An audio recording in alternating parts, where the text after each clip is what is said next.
Call to order the February 13th, 2020 State Board of Education meeting. I want to specifically acknowledge that this is Black History Month, and a lot of great things are going on, and my hope is someday that every month will be the month when we teach our full history. So if you will, join me, and we will start with the Pledge of Allegiance.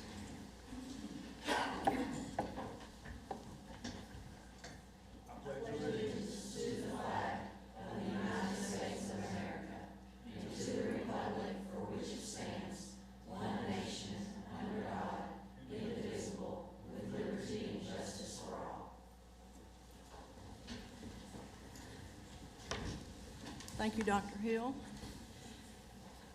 Also, it's CTE month, and next week is Love Teaching Week. And I think anything you want to post about teaching or as a teacher or somebody that's special to you as a teacher, they ask you to use hashtag Love Teaching. And then last week was counselors, and we're going to hear about that today. Before we start that, we have a few changes to the agenda. Ms. Hyatt, do you want to come up and talk about the two that were added or that you're requesting to be added? And this would require a 2/3 vote of the board.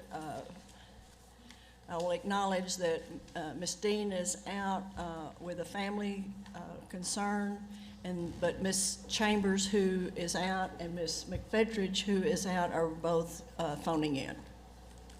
Okay. Good morning, Mary Claire Hyatt with the division. So the first request is to add the DZ rules governing nutrition and physical activity standards and body mass index for age assessment protocols in Arkansas Public Schools for release for public comment pending governor's review. These rules had to go through the Child Health Advisory Committee and then the State Board of Health before they could be presented before you. So in an interest of trying to keep the process moving, we'd like to add them today. Okay, do I have a motion to add this as item number 7 on the afternoon agenda? Moved by Dr. Hill. Second by Ms. Newton. All in favor? Aye.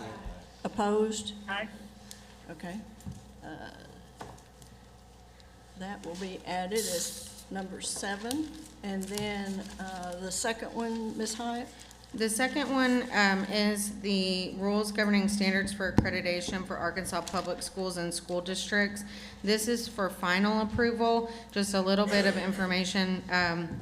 These did go through a public comment period. We also had a stakeholder committee meeting where we had administrators, teachers, people from teacher groups, administrator groups, community and business members, pretty much anyone you can think of. We try to have a representative there.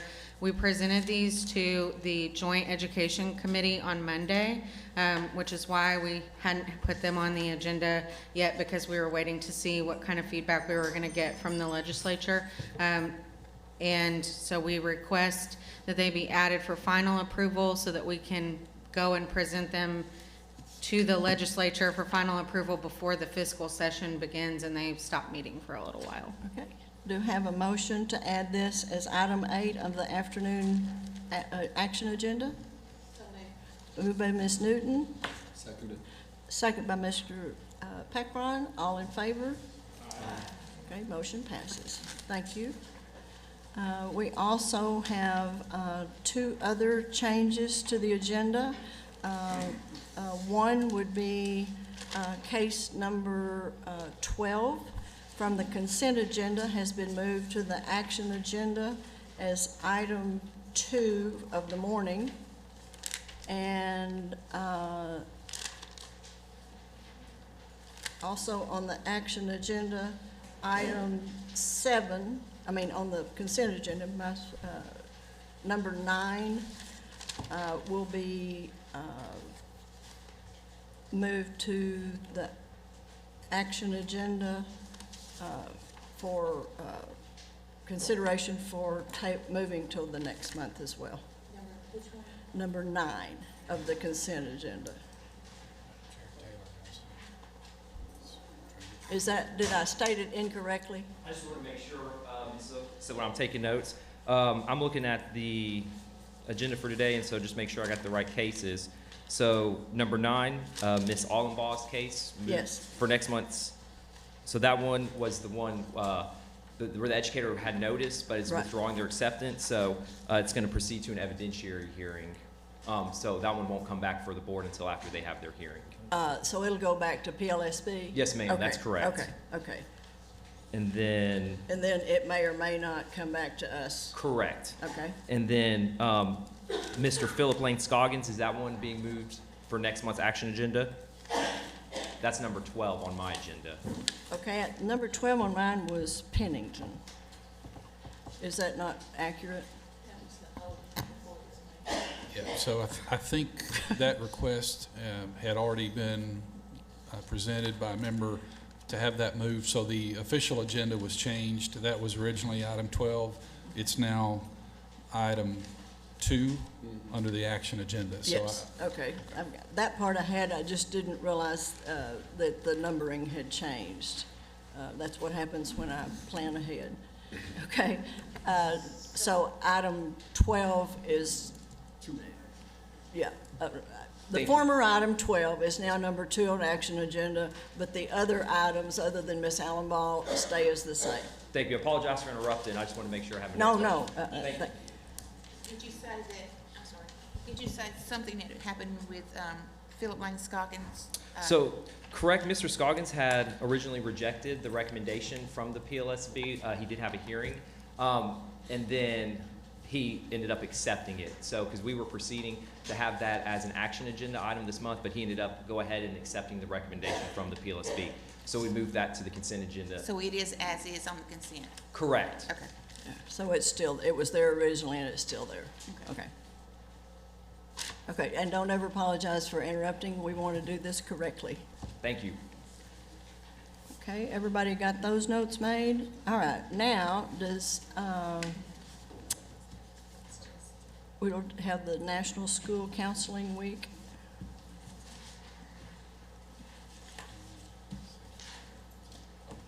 I thought you might want to talk about it. Yeah, it's on the consent agenda, but you might want to talk about Well, it. here's our proclamation, so let me just share it out. If you'd like to, you may read it. Thank you, I am going to read it. So I'm Okay. Suzanne Knowles, and I'm the coordinator for school counseling here at the Division of Elementary and Secondary Education at the Department of Education. It took me a while to practice that, that's Yes. good. And I just want to say that the week of the 3rd through the 7th of February was National School Counseling Week. And as a state, and I really wanted to make sure I say this, as a state, we are very blessed as school counselors because we have good legislation, we have good support from the governor, our legislature has been supportive, our department has been supportive. I mean, I think we have a great structure and foundation, and I'm super excited to see where school counseling goes in the future in our state. And we've been really working hard to help everybody understand the requirements of the legislation and how they can create really strong foundational plans to work with their students. So and what I'm seeing is super exciting. So let me just say that. But to get to the proclamation for School Counseling Week, let me just read that to you. It says, "To all to whom these presents come, greetings. Whereas Arkansas's highest priority is to provide all of our children with an excellent education, and school counselors help to maximize the learning opportunities and experiences for all students, helping to ensure that they receive the first-rate education they deserve. And whereas comprehensive developmental school counseling programs are considered an integral part of the education process that enables students to achieve success in school, and whereas as vital members of the education team, school counselors seek to identify and utilize community resources that can enhance and complement comprehensive school counseling programs and help students become productive members of society. And whereas the mission of school counselors is to do the best job they can for students under their guidance and care. Academic success alone isn't enough to ensure today's students are prepared to be tomorrow's adults. There must also be a focus on social emotional development. And Whereas school counselors work with teachers and other educators to help students explore their potential and set realistic goals for themselves. They also help parents develop ways to further the education, personal, and social growth of their children. Now therefore I, Asa Hutchison, Governor of the State of Arkansas, by virtue of the authority vested in me by the laws of the State of Arkansas, do hereby proclaim February 3rd through 7th, 2020 as National School Counseling Week in Arkansas across the state, and I encourage my fellow citizens to recognize school counselors employed in public and private schools throughout Arkansas for their significant contributions to our children's future. And I just want to say this, when I'm reading this, and you know, we've had a proclamation for several years, this is the first time I've actually looked at it as I was reading it and said, gosh, that's exactly aligned to our legislation, and I didn't even think about it. So, and we do ask for the proclamation, but super excited about that. Yeah, So, very because good. I do believe that the role school counselors play, for those of you who know me at all, know I'm really, really passionate about it. Not that I just love school counselors because they're school counselors. I love school counselors because of the potential they have to work and make a great impact on our students and help them access the learning that they so deserve to have. So anyway, thank you all for recognizing school counselors, and thank you to the governor for the proclamation. And thank you for bringing that to us, and thank the governor on our behalf, please. Thank you. Thank you. Thank you. Okay, does anyone have anything they'd like pulled from, in addition to the things we've already talked about, or anything they would like to discuss that is on the consent agenda? I think one thing I always look at on these that come before us, the 1240 reviews, is that the purpose of 1240 waivers, as stated in the legislation, was to grow, improve, move a student from where they are to that. And one of the items that's required by districts to report, a state requirement, is the number of students they are serving who have markers of dyslexia. And it's very disturbing to me to see that we've given the school a waiver that's supposed to be helping, and nationally we know that 12 to 20% of children in the public schools have markers of dyslexia or need for dyslexia intervention. And I see in these schools 6%, 4%, 3%, 5%, 4%, and that does not encourage me to think that we are fully serving, as we should, all the children in our districts. So I would encourage them as a group. I am encouraged that in Poin, there's 12%, and that's right at the national average, and in South Conway County at 11%.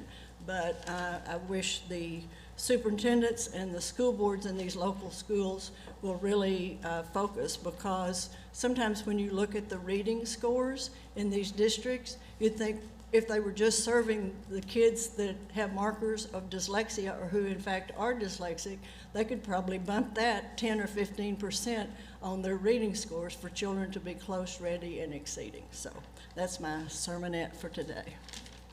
Okay, moving on, do I have a motion to approve the consent agenda?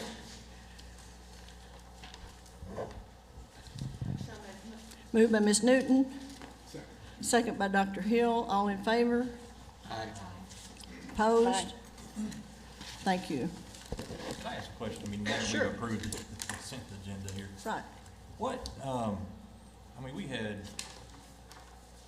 what, 6, 7, 8 or 9 different PLSB cases, and just looking at the nature of the problem, what kind of ethics training is required, and should we step it up some more?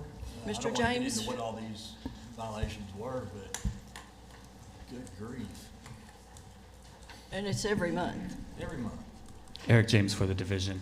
I appreciate your question. Actually, I was just sharing with Ms. Newton this morning about some data that she was curious about. Are we seeing more cases, and what we attribute those numbers going down from? And a lot of that is our training. We not only have a foothold in most universities in the state, we go 2 times a semester, well, twice a year, spring and fall, for all the ed prep units. In addition to that, we go to school districts. We are free, so we advertise that as we go out to those schools. In addition, we create training materials that consist of scenario training. We also promote our videos that we've done in the past, and we create a pamphlet. So our training actually is our main focus proactively, and we have a 3-point system that we actually call Triad Training, and we presented that training at a national conference. So actually Arkansas is one of the leaders as far as that goes, because if you research other states, there's not a lot of proactive training that goes involved. It's all reactive to everything, but I can attribute the numbers to where they've gone down the past 3 years. We had 165 authorized cases at one point, 2016-2017 school year. It went down to 115 authorized cases the previous year, and last year was 110. And currently we're on a trend to go down from that. Okay. Do the schools have to sign off that a teacher or an administrator or anybody who works in the school has had the training? They do, when we go out on investigation, if they have had that PD training, most school districts have a sign-off sheet, and we actually ask for that in the course of our investigations. So we say, hey, have they gone through any types of ethics training? And some people will sign that sheet, but then they answer in our interviews that they're not as familiar, or I'm not sure if we've gone through that training. So in addition to that, we proactively talk to the districts. Who gives that training? What does it entail? So we make sure if there's any opportunity for us to kind of influence that training, we can do that for them. Okay, thank you. Did you have something to add, Ms. Jacks? Melissa Jacks, educator licensure, and I did want you to know that the ethics training is required in all of the teacher prep programs, including the non-traditional programs. So the alt-route programs, if you're getting a license, that is checked off that you've had that training. And the alt-route programs actually have to take that Pro Ethica exam for that also. Okay, thank you. Thank you for that question, Mr. Williamson. I appreciate it. Mr. Williamson, I had the same question because of the severity of some of the things that we're seeing, but Mr. James assured me that we are making a difference with our training, that the pre-service training is helping. And, you know, I don't know if it's a symptom of society today or what, but he thinks it's getting better because our numbers are decreasing. But, you know,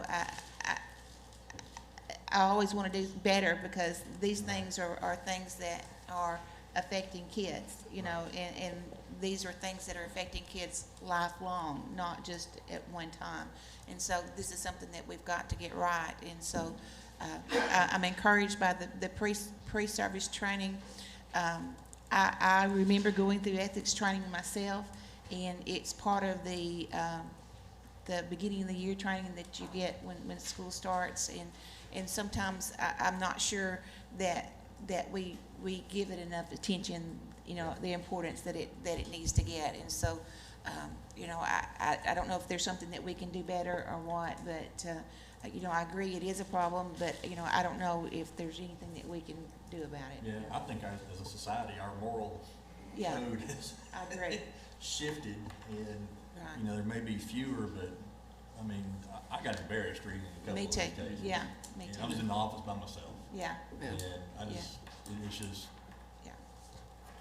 Right. Well, it's unfortunate that in our worthy profession that there are those who do things that put a bad mark on us, and those of us up here who are educators take that pretty personally. Yes. Okay, Mr. Dugan.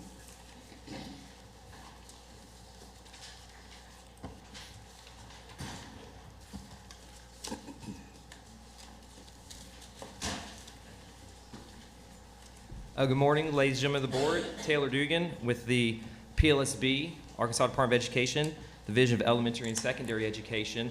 The first item on the action agenda is PLSB case number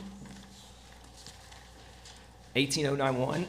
This is Tammy Coyes' case, and this is a case, if the board might remember, that was pulled from the consent agenda 2 months ago, and that The attorney and the client appeared last month and was asking for a full board review of the hearing transcript. That was provided to the board. However, after that was provided to the board, Ms. Cloyes signed a voluntary surrender of her license, and her attorney nor her are here today because the PLSB is asking the board to accept that voluntary surrender of the license because that acts as a revocation. It was signed, it was notarized, put on there that she was represented by an attorney, that she was waiving her rights under the Administrative Procedure Act. I did bring hard copies, but it was provided to the board prior to the hearing. So if the board has any questions, I would love to entertain questions, but if not, I'd ask the board to accept that voluntary surrender. Do you have any questions of Mr. Dugan? No. Madam Chair, before we vote, could I get confirmation? I think I heard Ms. Chambers on the line, but did you say? Ms. that Ms. McFetridge, I was McFetridge- told she might be phoning Okay, in. could I, before we vote, could I just hear from both of them to make sure we get that in the Yeah, record? if you're on the line, Ms. McFetridge, would you please let us know that?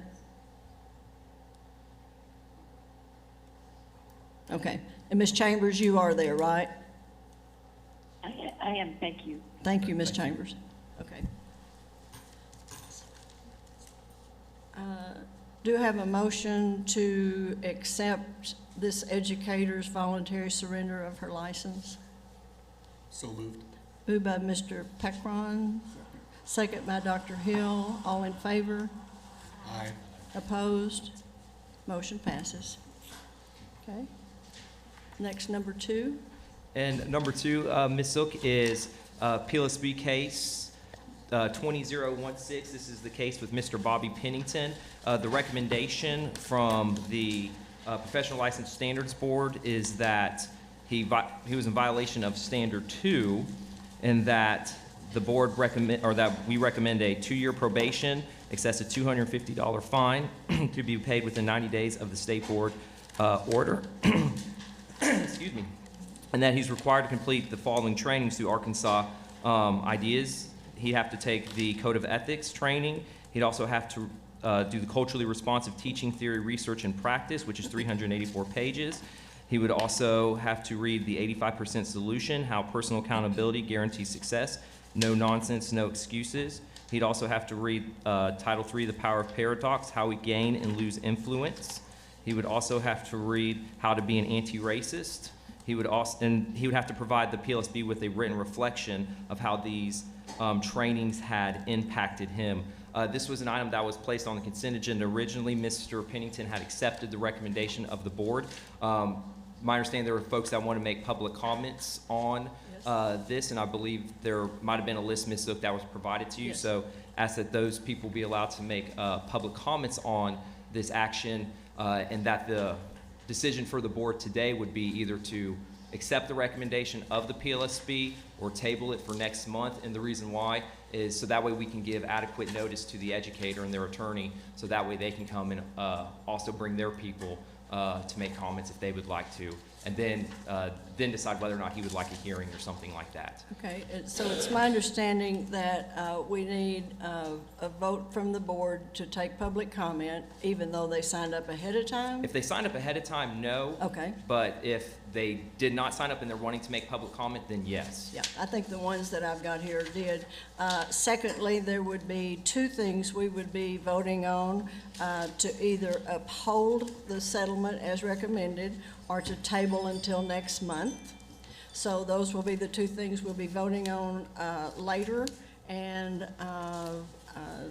I think if it's the pleasure of the board, we will hear public comment now before we make that decision. Is that agreement with everyone?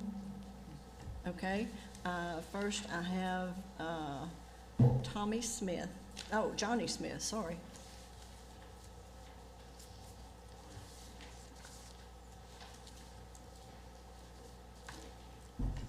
Good morning. Good morning, Mr. Smith. Good morning. I want to thank you for this opportunity, and thank you for not just this opportunity, but the past opportunities. If you will, pull it a little closer. The people on the phone sometimes have trouble hearing you. Again, I want to thank you for this opportunity, and thank you for the past opportunities and considerations that have been given to us in this case. we are reminded that one of the important issues was that Mr. Pendleton's text to a parent that he hated African Americans and using the N-word to express his hatred. And since then, our community, our school has been in particular with high tensions and dissension, both in the community, in the home, and in the programs of the schools. It seems that though that each recommendation regarding this matter has constantly diminished and been circumvented, beginning with the superintendent's recommendation of termination, and then the school board modifying it to a suspension of 100 days. That suspension was supposed to begin in June the 18th, I believe it was, around June the 18th of 2019, and to be concluded somewhere around November or December. However, Mr. Pendleton returned on July the 25th to school campus and held a team meeting in which he gave a pep speech to preparing for the first game of the season.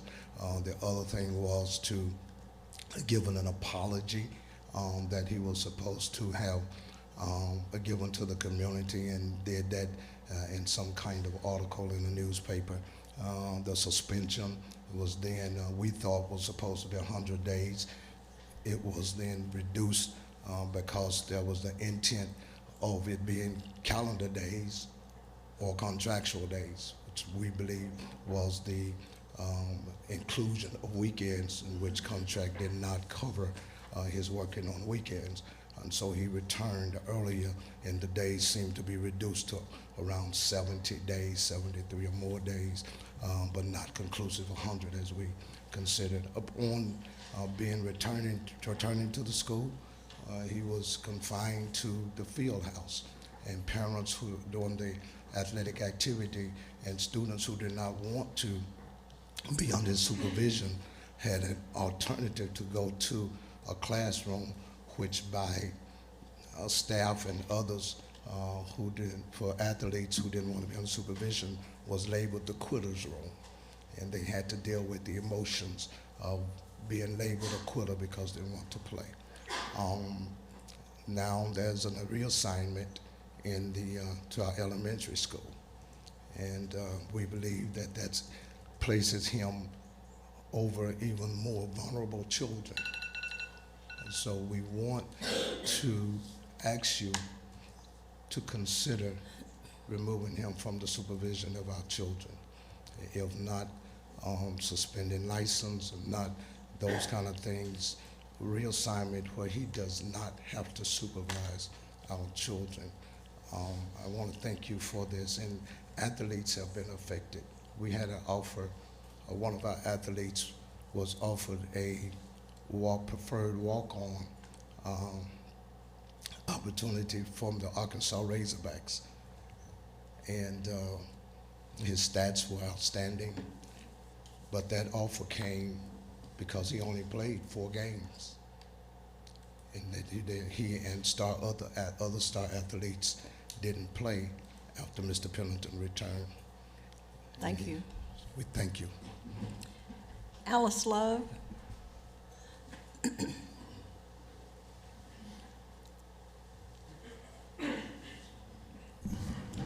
Good morning. Good morning. And thank you for this opportunity to speak before you. You mentioned early on about it being February for African American History Month, and I didn't dress this way to impress you this morning. I dress this way because it's at the heart of who I am culturally, which is at the heart of the issue with Coach Pendleton. For about 30 years now, I've engaged in my cultural stuff, and as a classroom teacher, I took that to my classroom. Cultural competence had not even been a buzzword in education at the time. But now cultural competence is a buzzword, and cultural sensitivity is vital in the classroom. Not only did I recognize February and make sure that students who looked like me and all other students understood about my culture, in September, Hispanic Heritage Month, in October, Italian American Heritage Month, and November, Native American Heritage Month. And I went through the whole litany to make sure the kids understood culture is important and to be respected. Which brings me to May of 2019, when an educational leader, instructional leader, failed to demonstrate cultural competence. And it's very concerning to me that the use of a word and saying, I hate those that I am supervising, was used by a person in educational leadership. It rang the alarm bell. So now that the bell is rang, what are we going to do about it? It's obvious that Coach Pennington had not done or had not embraced cultural sensitivity, and I was infuriated when the school district of Dumas simply said, go watch a video, put some check marks on some questions, check some boxes, and print yourself a certificate saying that you've complied with competence and sensitivity. I went online to look at what he was requested to do, and I was appalled. And so I'm here with the Department of Education, policy makers for the state of Arkansas, appealing to you to make sure that not only in Dumas, Magnolia, Springdale, and all across this state, that cultural competence is not just something that you're saying teachers should do. It's something that there is some teeth in to make sure that it happened. And asking him to watch a video, and again, answer some questions in a questionnaire, and or read a book, does not engage him in any way with me or those people that he needs to be culturally sensitive to. So I'm asking you to take a different approach in your recommendation for him. In addition to thanking you for having given me this moment to speak to you, I'd like to ask about the opportunity to see what were the ethics violations that he was investigated for following this incident. I don't need to know who made the request or who sent in the information. What were the things that he was investigated about? Is that something that I and others can have in writing? And thank you for your time. Yes. You can talk with Mr. James and Mr. Dugan about that specific thing. That's not something that we're in charge of. Okay. Irene Lacey. Did you still want to speak? Well, I mean, I was deferring everything to. Okay. That's fine. And they basically said the same thing I did. Well, I did want to say one thing. okay. When you get to the microphone, say your name and. My name is Irene Lacey, and I would like to ditto what Ms. Alice said. She said that she came before the board, not just for Dumas, for every city in the state of Arkansas. Now, I didn't have this particular incident to happen, but my grandson was kicked by a coach in Arkansas, and they allowed him to go back to work. Now, that was something that other students will now put in place to have the same thing happen to them. I think, as an educator, just like Ms. Alice, that we need to think about our ethics, what our code of ethics, things that we're expecting the teachers of Arkansas to comply with. Now, if he was allowed to kick a student and then have other students laugh about that, and then he was allowed to stay in the system, then we're not changing anything. And I heard the student counselor, the school counselor talking about how we want our students to feel successful. They cannot feel successful with the way that we're treating them. Thank you That's for all I'm that. saying. Okay, the two motion choices are either to uphold the PLSB recommendation that's on, is there, or to table until next month for a full hearing. Is that correct? So in this case, Mr. Pennington did not have the opportunity to have a hearing, and so then next month it would have to go back to PLSB, so he would have a full right to have a full hearing with witnesses. He might not decide to do that, but we have to give him the opportunity to be able to have that right. So we table this until next month, and the PLSB may or may not have had his hearing by then, if he chose it for it. Well, so per our rules, he's allowed to come to these meetings and elect to appear and, give his side of the story. And so we just need to be sure that I need to give him adequate notice. Okay. And so for next month, it would be me giving him adequate notice for him to come and, give his side. For us or for PLSB? For the board. Okay, thank you. Excuse me. Dr. Hill? So what is his understanding right now? So his understanding right now is because typically, it's on the consent agenda, it's moved, and then next month he gets notice and everyone comes then. Right now, it was taken off last week, and so to give him adequate notice, so his understanding right now is that if it's not accepted today, that he would have to come next month and be able to give his side. So we. Because there's a certain time limit.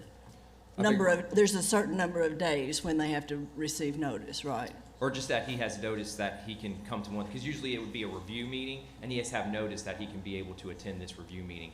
And so we have to send him a notice through the mail and also show that this is what could happen at this meeting and those things. So just want to make sure that I send him that adequate notice. So we make motion to move it to the next month? We'll either table until next month or we'll uphold this settlement as recommended. Okay.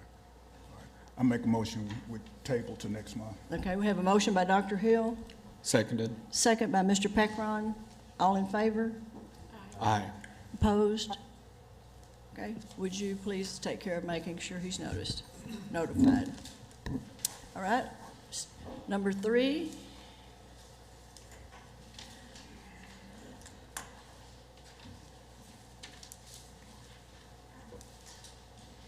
Good morning, Lori. Excuse me. Good morning, Lori Freno, Division of Elementary and Secondary Education. Before you is the appeal of the PLSB Evidentiary Hearing Subcommittee that Davissa Brimmer's educator's license be suspended for 3 years, that she be fined $500, and some other items as well. Ms. Brimmer is here today, as is her attorney, Matt Benson. The PLSB will be represented here today by Taylor Dugan. The subcommittee found that Ms. Brimmer violated standards 2, 4, 3, 4, and 5 of the Code of Ethics for Arkansas Educators. Ms. Brimmer is not challenging the subcommittee's findings of fact or conclusions of law, but only is seeking a reduction in her sanction. If I may, at this point, I'll go over the procedures for this hearing. Please do. Thank you. Ms. Brimmer may make a statement for up to 10 minutes, followed by a statement on behalf of the PLSB by Mr. Dugan, and of course, the chair can extend either of those times at her discretion. During the hearing, board members may ask questions to the educator, to the PLSB investigator, or to either of the attorneys. Testimony by anyone who is not an attorney must be taken under oath. Okay. And unless there are any questions, I will turn the floor over to Mr. Benson to make his presentation on behalf of Ms. Brimmer. Okay. Before we do that, would you, any of you who will be giving testimony during this hearing, please stand and raise your right hand. Do you swear or affirm that the testimony you're about to give shall be the truth, the whole truth, and nothing but the truth? Okay, thank you. Can I ask a question, Ms. Sure. Before she leaves? Once this is over, since she's not saying any of the allegations are wrong, what would be our actions possible at the end? Will we only have to rule on the sanction, or we have to go back and go through each one of the standard violations? No, my understanding is, and either party can correct you if I'm wrong, but my understanding is you will only be looking at the sanction. Okay. Whether, because she is asking for a reduction in the sanction, so you could either reduce it or leave it as the evidentiary. So she is accepting that the standards were violated? That is my understanding. Okay. Yes, it is. Thank you. She's stipulating to both findings of fact and the procedures. That is correct, Okay, yes. thank you. Good, thank you, Ms. Newton. Okay, yes.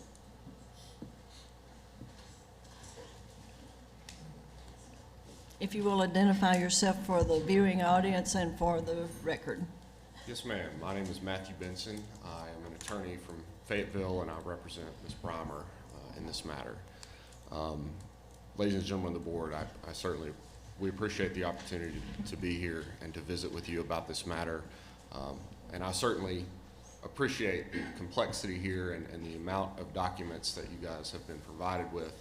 I know it is a lot, and it's probably more than you're used to on these cases. I would like to first say that there are supporters here from the Bald Knob School District for Ms. Brymer, and the programs that she was involved with here. And let me say, my intention here is to give a fairly short statement and then allow Ms. Brymer to appear and give her statement and take questions from the board. The programs that are of the subject here were suspended in 2017. Ms. Brymer has continued her work as an educator in the Bald Knob School District. As you all are aware, I'm sure that school district is an impoverished one. It's just not very easy to get teachers to come to that district. Ms. Brymer has been an exceptional educator, as she will attest to, and I think there's no question as to that. What we are here today to do is to ask for a significant change to the PLSB Ethics Subcommittee hearing recommendation of sanctions. In summary, we believe that the findings and sanctions recommended are not appropriate given the circumstances. Ms. Brymer was a co-coordinator for these programs that you've read about, and the agreement between Ms. Brymer and their co-coordinators, they divided responsibilities within these programs, but according to the findings of the subcommittee, Ms. Brymer as a co-coordinator is being held responsible for everything, though some of the responsibilities were not hers on a day-to-day basis. We believe that Ms. Brymer is a valuable asset, not only to the Bald Knob community and school district, but to the overall Arkansas education community within the state. She's been an educator for 26 years. And I think a suspension of her license at this point in her career is going to, well, not that I think, it will effectively end her career as an educator. We don't believe that's good for the school district, the children in the district, the community at large overall, and nor do I believe that it's going to serve any rehabilitative purpose at this point. She has not been involved with these programs since they were suspended in 2017, and this has continued her career as an outstanding educator since that time. I will say, if this board does find it appropriate to impose a suspension, though we do not agree with that, we would certainly ask that the board consider imposing that suspension once this school semester has finished. The kids that she teaches, elementary children, are in the middle of a semester, and it's going to be tough not only for the children but for the district to get someone to replace her for the remainder of the year. We believe a more appropriate sanction here would be potentially a probation, education, additional ethics, whatever the board may see fit, but a suspension here would end her career. So I will turn the floor over to Ms. Brymer and allow her to make a statement and take questions. I'm available for any questions, of course, that the board would like to ask. Thank you. Thank you. If you don't mind, Sure. If you will, move the microphone close to you. Ooh, I may get happy with these. I like these. Yeah. My name is Devisa Brymer. I teach fourth grade at Bald Knob Elementary. Thank you for listening to me. Thank you, my friends, for coming. And my husband. I am national board certified. I have taught 26 years. I have been voted Teacher of the Year at Bald Knob twice. I taught at Pulaski County 4 years, went to BB 6, and then rested at home at Bald Knob. That's where I've been the last 16. I love my kids, and I love my job. I know that there were total errors in with the audit, but I was over the kids. When I found out about these, was I angry? Absolutely. Could I fix them then? No. Couldn't fix them. Am I angry? I'm furious. Because this is ending. I only know teaching and kids. That's what I know, and I'm good at it. and I love my job. I hurt kids when the program was taken, and I've been asked, well, did it bother you? How could it not? I'm an educator. I teach kids. Of course it bothered me. What did I do? I cried.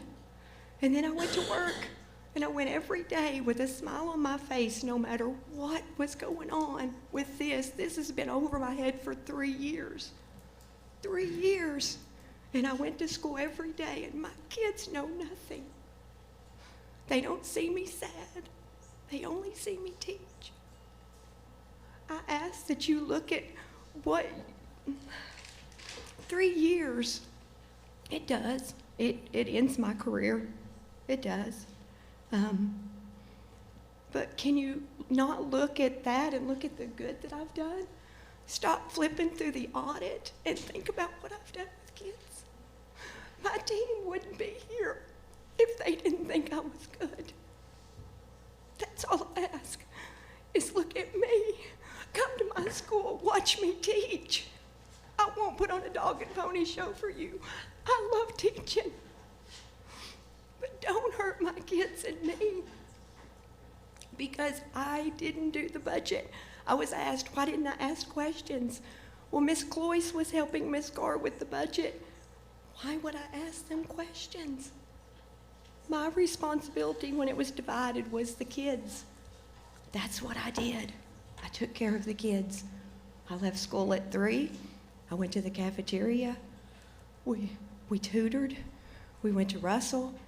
We did extension activities, and we played. And then I followed the bus back and waited on parents to pick kids up. That's what I did. I did attendance.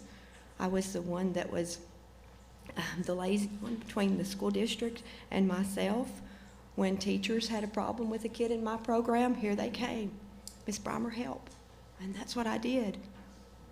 That was my job. I didn't, you can see with the receipts. Those things were bought at school. You're right, I should have had them lay everything out and check it, but I didn't. I trusted others. I trusted that our budgets were being right because we were getting help. Do you have questions for me? Does anyone have any questions of the educator or her attorney? Dr. Moore? Yes, I do. So in your... If you will bring it close so the Ms. Chambers can hear. Thank you for coming today. In your role as, what was your stated role over the 21st Co-coordinator. century? Co-coordinator. How much training did you receive prior to this? Just what the state gave us.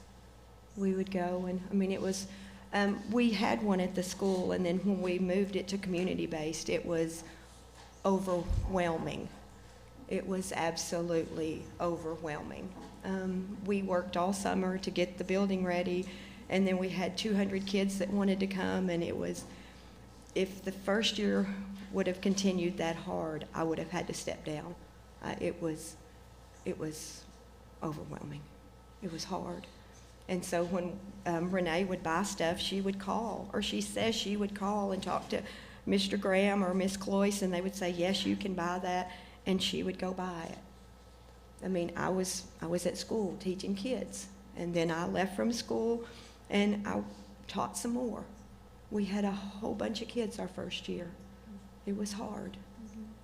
Had you had previous experience running after-school programs or similar programs? Yes, ma'am, just through the school, but the school basically took care of the budget for us.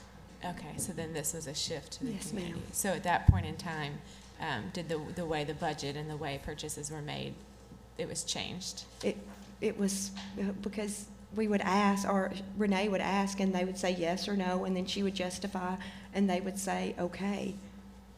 Okay. But it was, we should have never moved it from the school. Why did that move occur? Because Renee wanted to move it because her town was dying, so she wanted to do it a community base so we could use the kids to outreach to the older community. There are about 200 people there, and they're all older. Okay, thank you. Mm-hmm. Ms. McAdoo? Mr. Williamson? Anyone on this side? Ms. Newton? Were you present when some of the unauthorized purchases were made? A few of them, yes. And at that particular time, you knew that they were unauthorized, or? Well, the bags that we thought we were getting good sturdy bags, and I used it from the first year until the program was pulled. The games that were bought, I had no clue that they were that, and I promise you, they were not played in my presence. I can't allow kids to watch games. Sorry. I can't allow kids to play games like that in an after-school program and then carry myself to school and ask for respect and ask them not to talk that way in the classroom. They were not played in my presence, ever. I'm sorry they were brought. If I would have seen them, I'd have broke them. I didn't know until the audit came out, and that's when. You know, we're not talking about a small amount of funds that was misused. We're talking about thousands and thousands of dollars. And, you know, as co-coordinator, you have some responsibilities that you have to own up to. Mm-hmm. Yes, ma'am. And I should have asked questions and not trusted others. But the help that we were getting, I thought that's like me going to my superintendent and questioning her about, you know, some of the things that she purchased. I would never do that. We had help, and but you're not a trusted them. co-superintendent. You're right. You were a co-coordinator of Yes, this ma'am. particular thing, and so you know you have responsibilities that Yes, you know ma'am. that come along with any position that you have to. And own I up failed to. with And that. so you know I think about the students that these were at-risk students that you know needed help, and I think about these funds, what could have been done to make a difference in a child's life. Yes, ma'am. Mr. Beckman, Dr. Hill? Okay. The other person who was coordinating with you, is she an employee of the district? No. Okay. She's a retired teacher. Okay. Okay. I do have another question. Okay. Do you currently have any budgetary responsibilities No, ma'am. in your school? Okay, No, and ma'am. have you since then? I am on the leadership team, but when they bring their stuff that they purchase, they sit down with me and they make sure I write it down right. Thank you. But no, I'm not responsible for it. Okay. Y'all may be seated. Mr. Dugan? Taylor Dugan with the PLSB, and since the findings of fact and the conclusions of the law are not up really as far as whether or not they were determined by preponderance of the evidence to be valid. So I'm not going to go into too much, but since some of the facts were brought up here, I'd like to just, you know, say to the board that when the PLSB does these hearings, they are very in-depth hearings. So just for example, the one we had earlier, Ms. Cloyd, that was 2 full days where, you know, the volunteer panel came and heard all this evidence, and the PLSB presented witnesses, and the other side is able to present witnesses. And so there are a lot of questions that those panels that hear these cases get to ask, and I know when you guys review the transcript, you see that they might hammer on some of those questions. And so my clients, in this case, we had a hearing, and the PLSB presented witnesses from legislative audit, auditors here at the department, and people that worked with this program that still work here at the department. So I would say that the PLSB proved its case beyond a preponderance of the evidence. And the recommendation was the 3-year suspension, the $500 fine, and those trainings for Ms. Breimer to take. And what I would ask the board to do is going back to Dr. Moore's question about what type of training or those types of things that were provided. What was provided to the board and was the State Board Review packet, which is page 131, lists a lot of those duties that were checked off and signed by Ms. Garr, but also by the educator that is here today. And I would also ask the board to look at what was in State Board Review packet around page 200 and further on, because that was the response to the legislative audit where the pronoun we is used. That was from Ms. Breimer and Ms. Garr. And so I just want to stand up for my client here, you know, because sometimes in these 10 minutes that is only provided, it's just a very small amount of those panels that come and spend all day hammering these witnesses and asking questions and really get into the meat and having a lot of time to really review these documents. So again, since the findings of facts and conclusion of the law are not at issue here, so it's really just the sanction, and that, again, the PLSB did their due diligence on this case and recommended the appropriate sanction. Go ahead. Mr. Dugan, and this is something I should already know, and I apologize. Is it the same PLSB panel that hears all of the same cases? No, they are not. So what it is the Ethics Subcommittee and the full board can approve people to serve as panel members, and right now we have currently 10 or 11. We have to have at least 3 for a quorum to hear the case, but we can pick from those 10 or 11 people to come and sit and hear these cases. Because since we had Ms. Cloyes' case, I made sure that there was a separate panel to hear each of these cases, because I didn't want that other panel to hear this case, because this case came afterwards, to be biased, to say, oh, well, we've already seen all this evidence and everything. So that's what's good about having those separate panels. Well, and I guess my concern is, and maybe I don't know what can be done about this, but you look at even just what we're seeing today, and if somebody had to ask me to explain the rhyme and reason between some of these punishments, I don't know how I could do it. Because the last case we just heard, we had an educator who wrote, "I hate the N-word" to a parent, literally blew up a community that I don't know how they're gonna heal from it. And we've decided and we got a probation recommendation. And now we have this, and the recommendation appears to be, let's take what by all accounts is a good teacher, but probably a terrible manager out of a classroom for 3 years. And if somebody asked me how to No, mesh definitely. those, I don't know how I could do that. And I think that's a very good question and a valid question about the process of the PLSB. So what typically happens is there's the investigation that's authorized, it goes to the subcommittee, goes out for an investigation, and then it comes back to that subcommittee, and that subcommittee reviews and makes that recommendation, kind of like I guess a prosecutor would when they're charging the document. So they do follow their sanctioning matrix, and it'll have like what standard is kind of like the sentencing guidelines. This is what violation is alleged, and therefore this is kind of the range of punishments. And what's unique about the PLSB case is that those things are confidential until it makes it here to the state board. But they do hard work, and these are tough cases. This is the thing, because as an attorney you can make an argument for anything, right?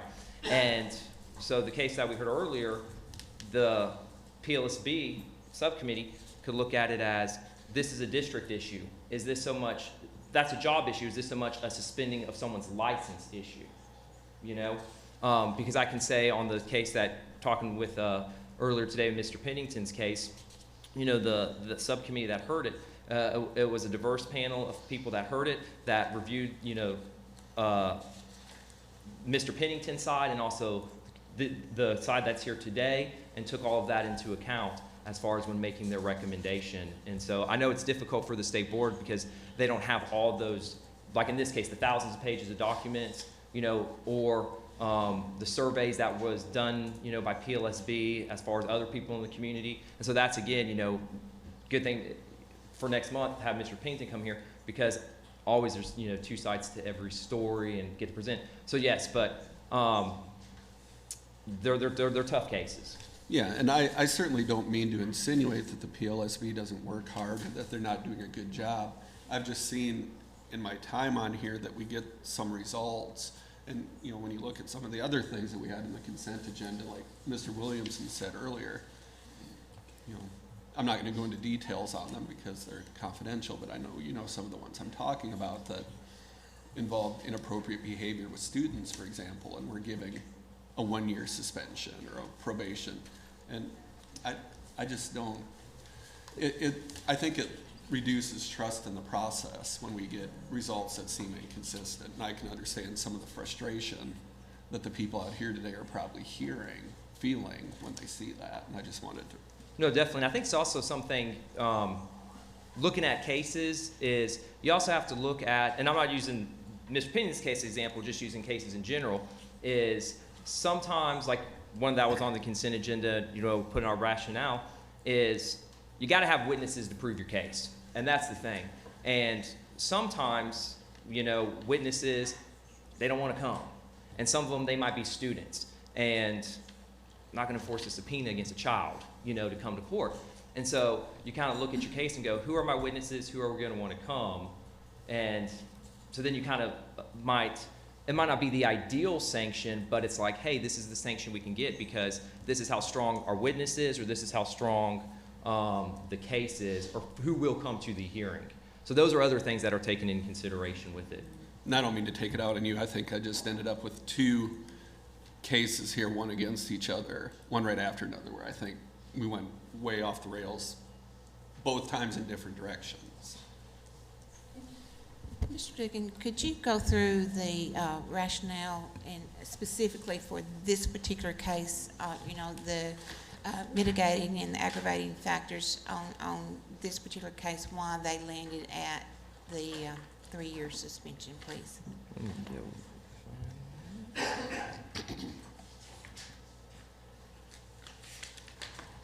And so this is one of the older cases to where before we started adding the aggravating and mitigating factors, but the preponderance of the evidence rationale, which the ethics hearing subcommittee upholded, because they said based on the preponderance of the evidence, we agree with the findings of the ethics subcommittee, but it was the educator was aware of the severe impact of students, but not her own culpability of the impact, does not accept responsibility and does not view her actions as wrong. Educator should have known that those actions violated the code of ethics, specifically that her purchases were not allowed based on what is allowed as regular classroom purchases. Educator action extended over a period of 4 years. Educator did require accountability for program purchases, severe negative impact to students in the community, loss of confidence from the community, the agency, and the organizations that awarded and utilized the grant, impacts future ability of the agency and local schools to get grants, federal money was abused, direct unallowable expenses she allowed includes, but not limited to, staff bonuses, gift cards, coffee makers, expensive tote bags, dog grooming check to go through, dollhouse, specific video games, and the educator was the co-coordinator and was the site coordinator for which the grant was funded by the ADE. So those was the rationale that they put in there. Like I said, this was before we started doing the aggravating and mitigators, and I'd hate to speak for them for which ones they clumped in, but that was their preponderance of the evidence rationale. Thank you. Did the educator benefit financially from these inappropriate actions? I probably couldn't answer that question. One of the things that we presented was there was a dollhouse that was sold to the program for $200 and was written on a handwritten receipt. So there's that, selling things, but she would have to be the one to actually answer as far as what benefit did she gain personally from it. Was she one of the ones that received back pay check? Honestly, I cannot remember, and I apologize. There was a lot of stuff going on in this case, and I'd hate to, I apologize, I do not remember that part. Can you speak to, so after this audit was done, this after-school program was closed, were there any requirements, what happened to the equipment and the funds at that point in time? I believe it was seized. I don't know that. Matt, do you remember? I believe it was seized. Yeah, I think that's correct.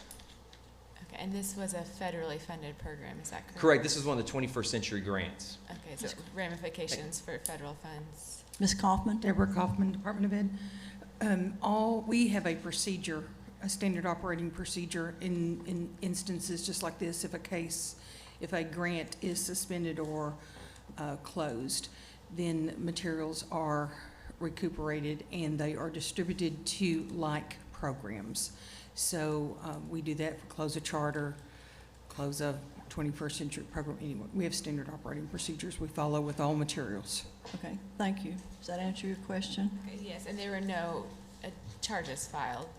Correct. The prosecutor, I think it was White County, did not file criminal charges in this case. Okay, thank you.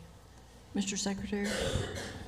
Mr. Dugan, there were other educators that were involved in this and had ethics processes going on at the same time. Were all of the complaints that were filed heard by the same group or the same committee? The makeup of the committee was the same, or was it different? And would there have been a potential impact on any of these based on the makeup of the committee. So the first board, the ethics subcommittee, they don't do hearings. They reviewed the investigator's report. So that was the same committee that reviewed both these cases, but both of the educators in this case requested hearings. And so what I did, because my thought process is, I don't want the same panel. I want them to get as fair a shake as they can. And so I had, as far as the hearing goes, where all the witnesses came and presented testimony, the panel for Ms. Cloyes' case was completely separate from the panel in Ms. Breimer's case. So they had new set of eyes, open minds coming into those hearings. One more question about the funds. I know you said the materials were distributed. What about the funds that were misused? Were they repaid? I believe they were not. Ms. Kaufman might, but she's not a no, so they were not. And that was my understanding too. So if I'm looking at that correctly, it's over $300,000? It was a lot of money. I can't remember the exact amount, and I apologize. Dr. It's in the Moore? audit, though. It is. Yeah, and looking through the audit, so the other co-coordinator, because they don't hold a license. If I remember correctly when I was looking at it, I think her license expired in 1999. Because there was another one there, but there's two other folks involved, and they were licensed educators at one point, but it's been a long time since they did. Because I went back and looked at that too, wondering why they had not. Okay, so there were no other license and teachers with license involved in this. Everyone else was, okay. Correct. This would be the last two, and Ms. Cloyes was principal during this, so had a license and a valid license, and same with Ms. Breimer. She has a license, a valid license, but the other two were teachers at one point. Kind of like Ms. Breimer have retired, but it's been a long time. One was like in the late 90s, and I believe one was early 2000s. Ms. Chambers, do you have any questions?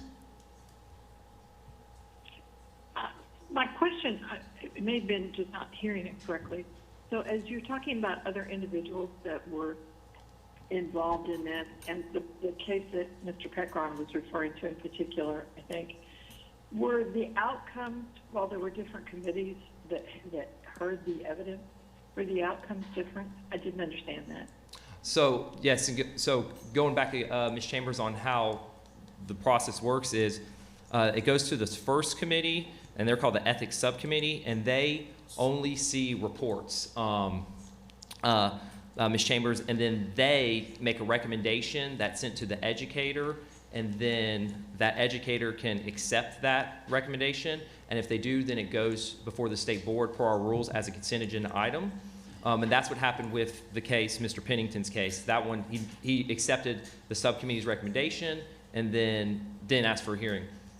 Or the educator can reject what the subcommittee is recommending to the state board and ask for an evidentiary hearing, and then that's a separate panel, and then they hear the case, and then they make a recommendation to the board after hearing the case. And so on that first case, no hearing. On this case, they did have a hearing. Did that answer the question, Ms. Chambers? It did, but I didn't ask my question very well. I'm sorry.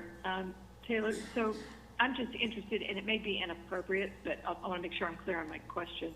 It sounds like multiple people were involved in this particular case, and I thought I understood that at least one of these conversations was about someone else that had been involved in this very same case, and that the case had been heard by a different committee. Maybe I misunderstood.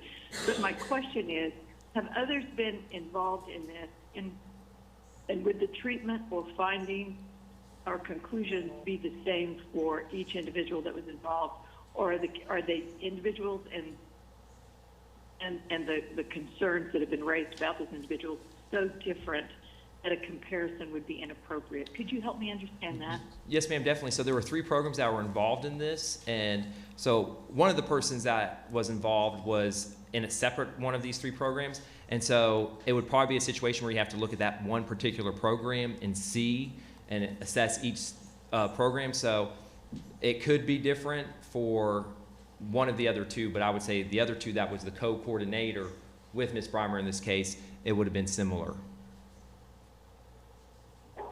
That's what I need. Thank you. I have one more question. Okay, Ms. Newton. since there were funds misused, can you tell me the rationale why the prosecutor chose not to pursue this? You know, there was a letter that the prosecutor wrote, and for the rationale for why they did not file charges, but they did say that there was obviously horrible misuse of funds here, but that it didn't rise to the level of criminal penalties. And I hate to speak for the prosecutor, but it's probably because their burden's so much higher. They have to prove things beyond a reasonable doubt. But in our cases, it's preponderance of the evidence, so 51%. And so it could have been that. But they did write a letter and state that there was obviously horrible misuse of funds here, but it didn't rise to the level of criminal penalties.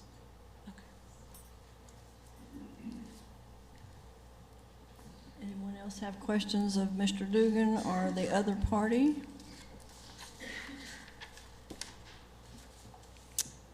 Do I have a motion?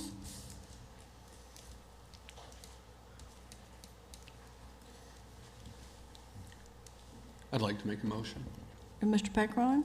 I'd like to make a motion to revise the penalty to a 3-year probation with during that period of time, the educator is to have no responsibility for any financial affairs. Okay. We have are you including a fine or PD with that, or just purely the probation? And then the fine and professional development. Okay, we have a motion and a second for, to have a 3-year probation plus a fine and the same PD, and I have a motion and a second. Let's have roll call. Would the fine be $250? That's the maximum for a probation. Okay, just make sure. Dr. Moore? Yes. Mr. Williamson? Yes. Ms. Chambers? Yes. Dr. Hill? Yes. Ms. Newton? No. Mr. Pecron? Yes. 5 yeas, 1 nay. Okay, motion passes.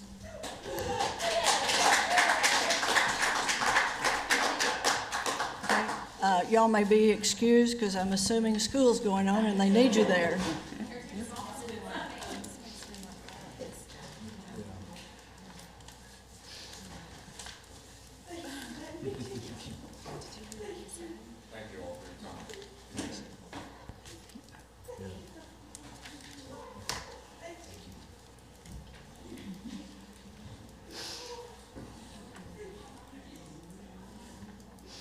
I'm sure you've learned a valuable lesson.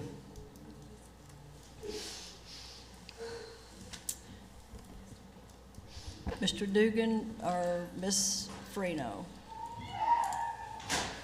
Could we take a real short break? Yes. Is that, you good with that? Short break? Uh-huh. Yes. Okay. We'll come back at 11:20. That's an 8-minute break.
Call the meeting back to order. Ms. Freno, action item 4 for morning agenda, please. Thank you again, Lori Freno. This is an appeal of a PLSB Ethics Hearing Subcommittee recommendation that Kira Gear, who is a pre-service teacher, may not be issued an educator license for 5 years and be fined $500 in addition to other things. Ms. Gear is here. She's represented by her attorney, Jennifer Flynn. PLSB again is represented by Mr. Dugan. I'll again go over the procedures if I may, just Please. in case anyone forgot. Ms. Gear may make a statement for up to 10 minutes, followed by a statement for up to 10 minutes by Mr. Dugan on behalf of the PLSB. Of course, the chair can always increase those times as she deems fit. The board may ask questions at any time during the hearing to the educator, to the attorneys on the case, or to the PLSB investigator. Testimony of non-lawyer witnesses must be made under oath. Following this hearing, the board is going to have to make 3 decisions. The first, you will make a decision regarding the findings of fact. In other words, you will need to determine whether you agree with the subcommittee's decision concerning the facts of this case, the facts underlying this case. Second, if you agree with the facts underlying the subcommittee's decision, you'll need to determine whether, based upon those facts, Ms. Gear violated Standards 1, Standard 2, or both of the Code of Ethics for Arkansas Educators. And third, if you determined that Ms. Gear violated Standards 1, 2, or both, you must then decide whether you agree with the sanction that was imposed in this case. And again, that was a 5-year non-issuance of a teaching license and a $500 fine. If you do not agree with the sanction, you may modify it. And it would be best if all of these be made in separate motions. Thank you. And just from a procedural standpoint, I want to remind you all that last month, Ms. Gear had asked this board to dismiss this matter because it was not complete, the investigation was not completed within 150 days of the authorization of the complaint. The board did not grant that motion, but the board did grant a continuance so that Ms. Gear could come back today and file an appeal to the subcommittee's determination, that being the 5-year non-issuance and the fine. Thank Unless you. there are any questions? Any questions of Ms. Freno? There I being none, go. Okay, sorry. The times 10. of, 10 minutes. is it 10 and 10 again? I missed that part. You Sorry. didn't hear the timing that you gave, Who- the 10 minutes and 10 minutes. Oh, yes, the 10 minutes and 10 minutes. I'm Thank you. sorry. Yes, each side gets 10 minutes, and the board can increase that time as she deems fit. And I'll turn the floor over then to Ms. Flynn's attorney. Okay. I'm sorry, to Ms. Flynn, who is the attorney. Yeah. And do you plan for your client or anyone else to give testimony? Yes, ma'am, we do. Okay, would you stand and raise your right hand? Do you swear or affirm that the testimony you're about to give shall be the truth, the whole truth, and nothing but the truth? Thank you. You may proceed. Hi, my name is Jennifer Flynn, and I'm an attorney, and I represent Ms. Kira Gear in this matter. And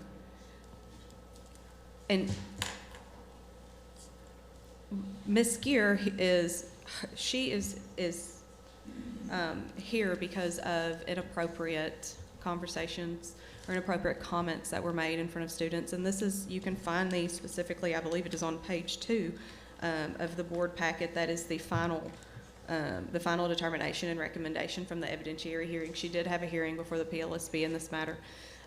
So that is why we are here. We are here specifically for inappropriate comments or conversations that were alleged to have occurred. And Ms. Gear does deny that those happened, at least in the context that they were presented here. But I believe that she can speak more to that, and you can ask questions about that for her. These comments, according to the record, according to the evidence in the case, happened in the last 5 to 6 weeks of her second internship, because Ms. Gear was a student teacher when these allegations occurred. And so these comments happened in the last 6 weeks or so of her second her second internship. And so that is the time period that we are looking at here. And the panel did find that she had violated standards 1 and 2 from that. And again, I'm going to let Ms. Gear speak more to those specific allegations. I think my time, I'm just going to speak very briefly and then turn it over to her. I believe my time is spent is better in terms of looking at some mitigating factors in this case in terms of the sanctions. So Ms. Gear has been recommended to have a 5-year non-issuance of her licensure and a $500 fine. And so we're asking at the very least that you reduce that sanction to something more appropriate. If you look at the again, some of the mitigating factors in this case, Ms. Gear was only a student teacher at the time. She was enrolled in the MAT program at the University of Arkansas in Fayetteville, and this was her second internship. So she was only a teacher. She was still learning how to navigate a classroom as the teacher of the class. If you look at the evidence in the case, she had successfully completed her first internship at a different school. She was at Elmwood Middle School in Rogers for her first internship. These allegations occurred in the spring of 2018. And so in the fall of 2017, she did complete her internship at Rogers and got glowing reviews from her mentors there. If you look in the record, her mentor at that, Mr. Lee Donnell, he's a teacher at Elmwood, actually testified for her, as well as another teacher, Miss Jane Moore. They both testified for Ms. Gear. They had a great experience with her. Their testimony was that she had never done anything inappropriate, was always very professional with the students, and that they would recommend her for employment should they, if she ever needed a recommendation from them, and they sent letters to that effect as well. And so she had a completely different experience there in her first internship, and I believe that shows she can be an effective teacher. She also, prior to enrolling in the MAT program, served as a substitute teacher for 9 years in, I believe, 3 different school districts in the central Arkansas area, some of which she was in those positions for up to 3 weeks at a time. And again, there was no evidence, or there has been, she can talk to this as well, there was no disciplinary issues against her, no complaints against her, everything went fine for 9 years. We also, in looking at the recommendation, we believe that this recommendation does not align with the sanctioning guidelines for ethical violations. And if you look at it, is Appendix D of the rules governing the Code of Ethics for Arkansas educators. These are the sanction guidelines for ethical violations that the panel, and in turn this board, I suppose, is supposed to look at in determining what an appropriate violation is. And if you look at, again, this begins, I believe, on page 2. If you look at the rationale of the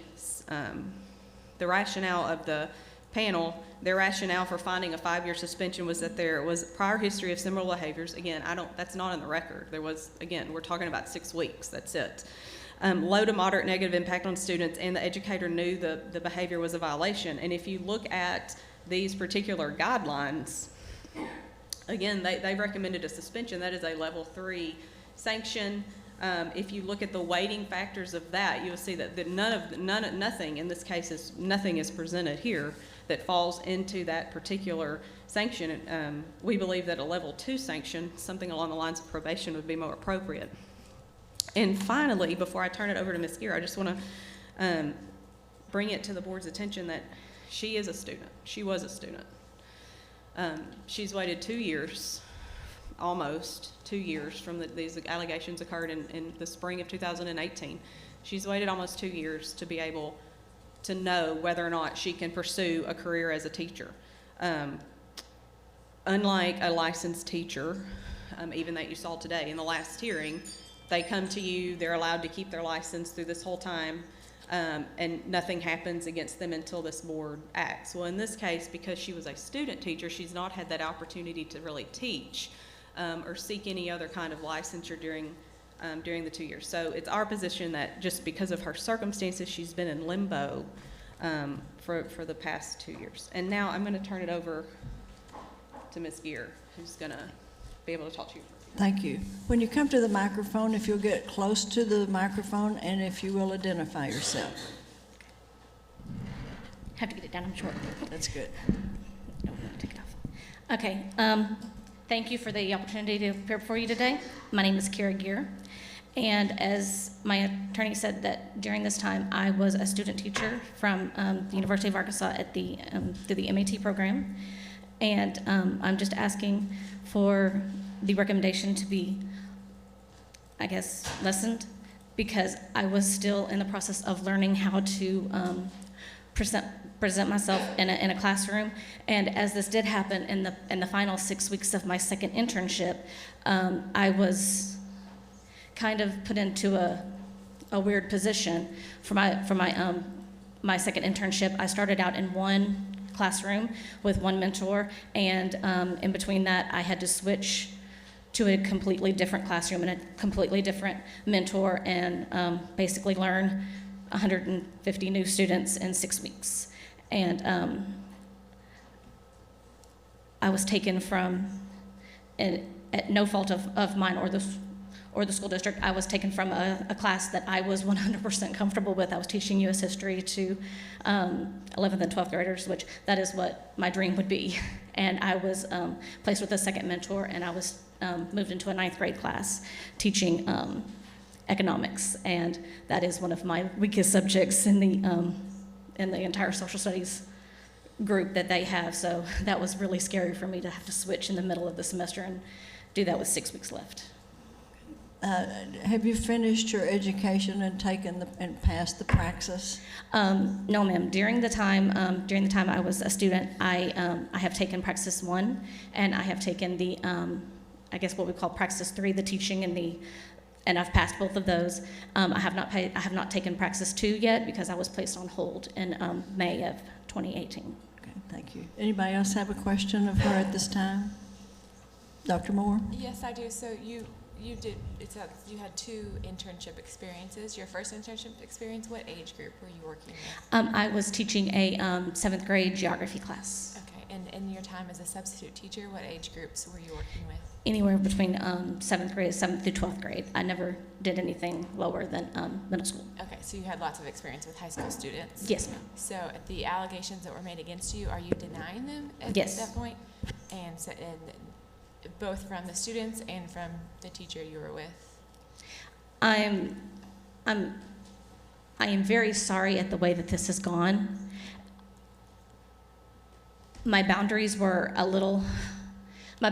as strong as I have set them now. And what I have said, I'm very sorry if it caused any problems or made anybody really uncomfortable. That was not my intentions. So yes, I'm denying. Anyone else? Okay, Mr. Dugan?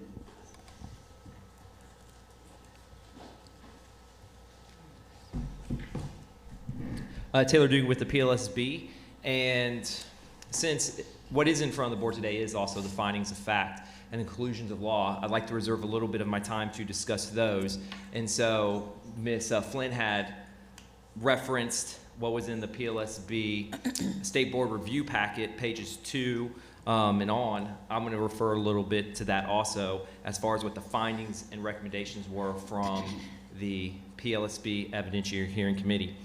That Ms. Gear engaged in inappropriate conversations, that she talked about sex toys with students, that she embarrassed a student about her penmanship and made her cry, that she discussed drinking, cocaine, transgenders, homosexuals, domestic abuse, and referenced teachers engaging in relationships with students, all of which had nothing to do with the curriculum or serve an educational purpose. And so both of those, the evidentiary hearing panel found violated standards 1 and 2. So I'm asking the board, as for their findings of fact, to uphold those findings of fact. And then, because of those findings of fact, she violated standards 1 and 2. And standard 1 is an educator maintains a professional relationship with each student, both inside and outside the classroom. And standard 2 is an educator maintains competence regarding his or her professional practice, inclusive of skills, knowledge, dispositions, and responsibilities relating to his or her organizational position. So those findings of fact that the evidentiary hearing panel found, I'm asking this board to uphold those and apply those to their conclusion of law that those violated standards 1 and 2. And I think I heard her say she denied them, but the PLSB put on 4 witnesses in this hearing. We put on her mentor teacher, we put on substitute that was also present during some of these conversations, and then also we had 2 students testify that were present in the class when some of these conversations were held. So 4 witnesses testifying that these happened. And the evidence that was presented by the educator, her testimony, and her other 2 witnesses dealt with people that weren't at that school district, that weren't there during these allegations. I'm not saying it's not mitigating factors, but I'm saying that our findings of fact are solid as far as what was the evidence that we presented at the hearing and at the case. So I'm asking this board to uphold what the evidentiary hearing panel found. Secondly, moving on to the mitigating factors that Ms. Flynn discussed in her brief, and I'm just going to go through them briefly because we filed a response to the brief.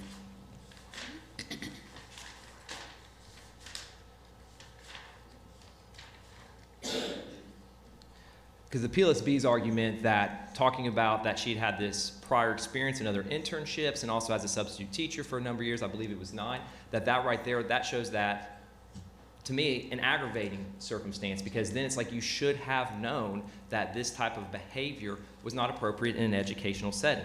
And so I don't think that argument is persuasive.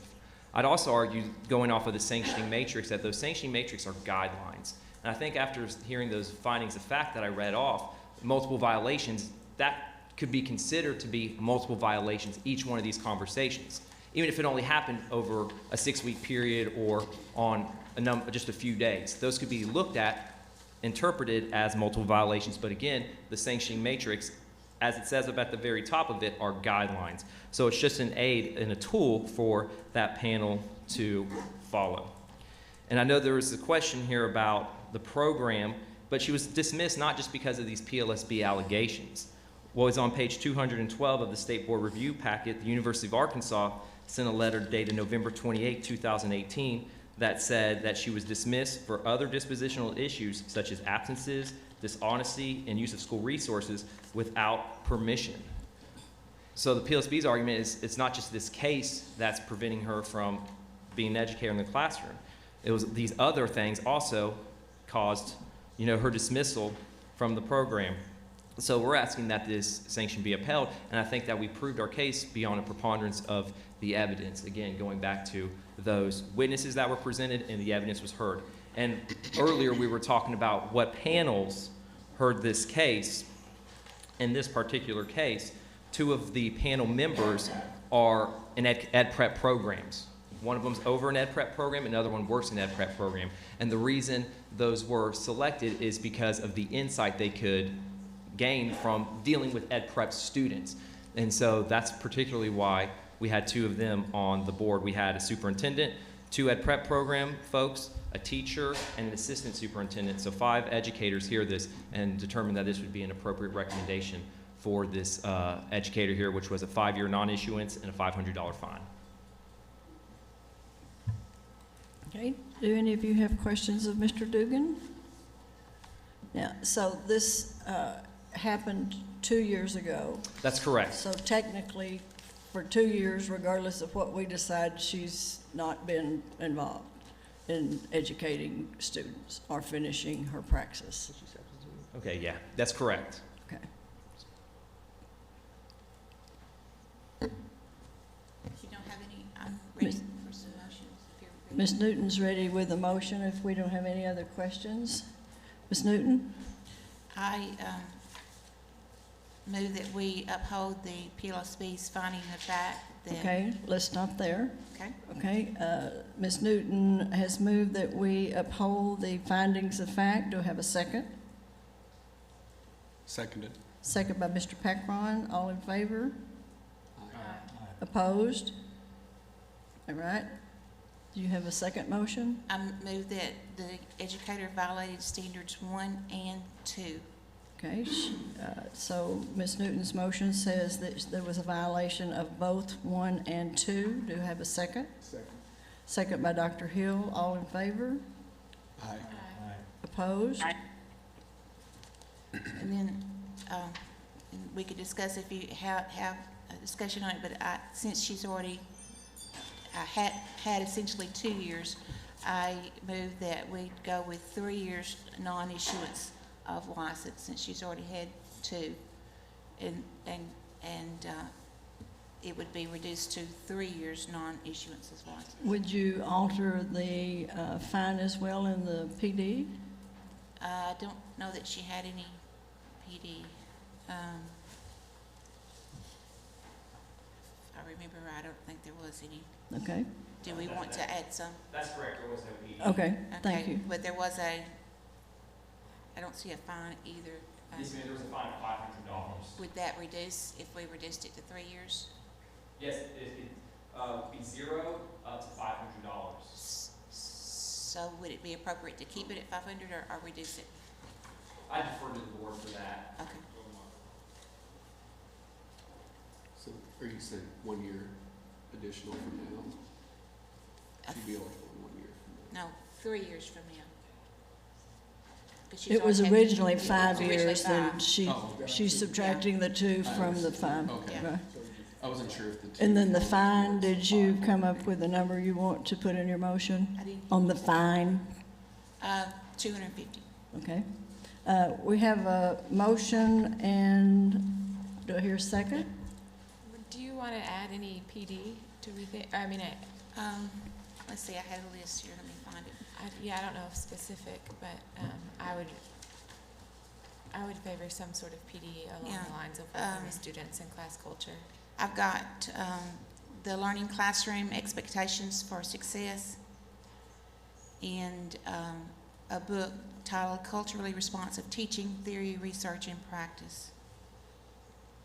So the motion is to reduce the 5-year sanction to 3, to have a $250 fine, and then the 2 PDs that Ms. Luke mentioned. Do I have a second for this motion? Hearing none, motion fails. Do I have another motion?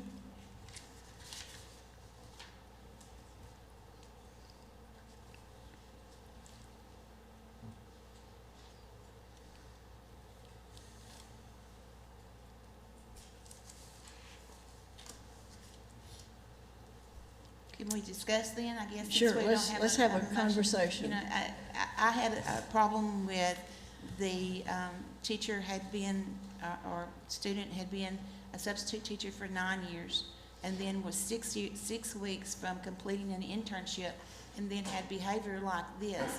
To me, at that point, she should be pretty close to being, you know, I know we have mentorships, but the skills should have been there to know that this behavior was totally inappropriate. I'm on board with you, and my concern is more, is there enough rehabilitation? Is there a change in behavior to enter the classroom? So you're thinking not any? I don't know. I don't I'm know. just That's just asking. mine. Is Yeah, that what? How do we allow for, you know, so that when the individual enters the classroom? So you might say, since she's had 2 years, that you might think in terms of probation, but to be sure that whoever employed her. No. Okay, no, I'm right? not. Well, someone else might be, but I'm not. Okay, in that case. I'm just trying to flesh this out. Yeah. So are you thinking we need to go longer than 3 years? Is that what you're saying? I don't know if it's a time period or just at what point in time, you know, have patterns of behavior changed. Right, So, because and you can't place a time period on Right. that, and I don't think we can place stipulations around that. So. yeah, apparently there were other issues also, because the university had problems with, she was dismissed from the program there also. So, you know. I guess one question I had is, and I don't really know exactly how this would work, regardless of whatever period of time we impose, what additional time would she have in a classroom between now and when she gets a license? Because from reading this, it looks like this last period of time, this last period of student teaching, she got an F. And so I assume that would have to be repeated as part of the program. would there be any additional classroom time beyond that? Or, I don't know what else she would have to do in a classroom that anyone would be able to observe to determine whether or not. Yeah. And I don't know if the university would receive her again. Right, but And you then can she'd seek an have to work additional to find a alternative. different school of training to see if they would accept her. There's a lot of questions out there about I mean, that. you know, I guess one thing I was thinking when I was talking earlier today as I look at these things in terms of what I want this person teaching my student. I've got a freshman right now, and there would have been hell to pay if I'd found out about something like this with Right. my freshman. And I feel like there would need to be some significant demonstrations of ability to perform in a classroom setting, because her explanation today was that she was stressed out by being in a new classroom setting or in a class that she wasn't as comfortable with teaching. And didn't really take responsibility for it, you know. And so I would want to see a lot more before this person's allowed to be in a classroom. Now, I don't know what that looks like. So could we do some sort of time period, and then if she got accepted into the program, then she would have to come back with maybe a, whatever program that she was accepted to, come back with their recommendations that she be licensed, or I don't know how. Is that a possibility? And I was speaking with my opposing counsel there, so I kind of missed the last little bit there. I apologize. But I know there's other alternative licensure paths too, so she might not even enroll in another program. Is one thing.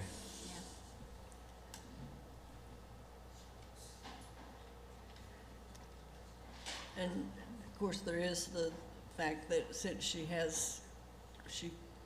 could sign up to be a substitute teacher if a district chose to do that. And I don't know when they are a substitute if any kinds of information is shared with the district or not. Mary Claire might be able to help me with this, because that would probably be a standards violation, because it acts as a suspension, and people that are suspended per PLSB rules, and I believe standards, that they are not allowed to even substitute. But how would the district know, I guess? It would be on L's, ma'am. Okay. And Mary Claire Hyatt with the division, it's standard 4D2, and it prohibits a district from employing, including as a substitute teacher, whether directly employed by the school or through a third-party teaching service, anyone whose license has been suspended or revoked by the State Board of Education. And that's 4D2 in the state. So would this be considered a suspension or revocation? That's never had a license. I think that's our quandary. Quite the conundrum. I mean, the language in the standard is suspended or revoked. That is the language that's in the standard.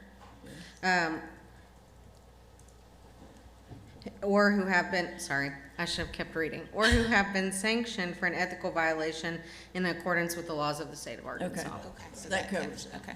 Okay, thank you. A lot of moving parts.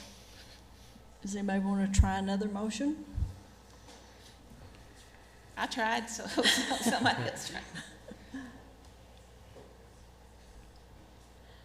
Could we have some conditions that You know, I don't know how you guarantee a person's appropriate behavior. I think That's right. that's where we are. We want to protect the children, and we want to do everything we can. And I think if we were talking about somebody that was like at 21, that, you know, you think there's still some learning and maturity to come, but that's not the case here. But I don't know that there's anything this board can do to assure us that this kind of thing would not happen by her or others. What about if we did the 3 years with the training, and then if she, on the event that she did become licensed for a period of 2 years, she would be on probation and do what we had done before with some other ones, that whoever her direct supervisor is, once a semester gives some sort of report on her behavior or her interactions with her students. Could we do that? I think that's appropriate if that's allowable. Yes, it is.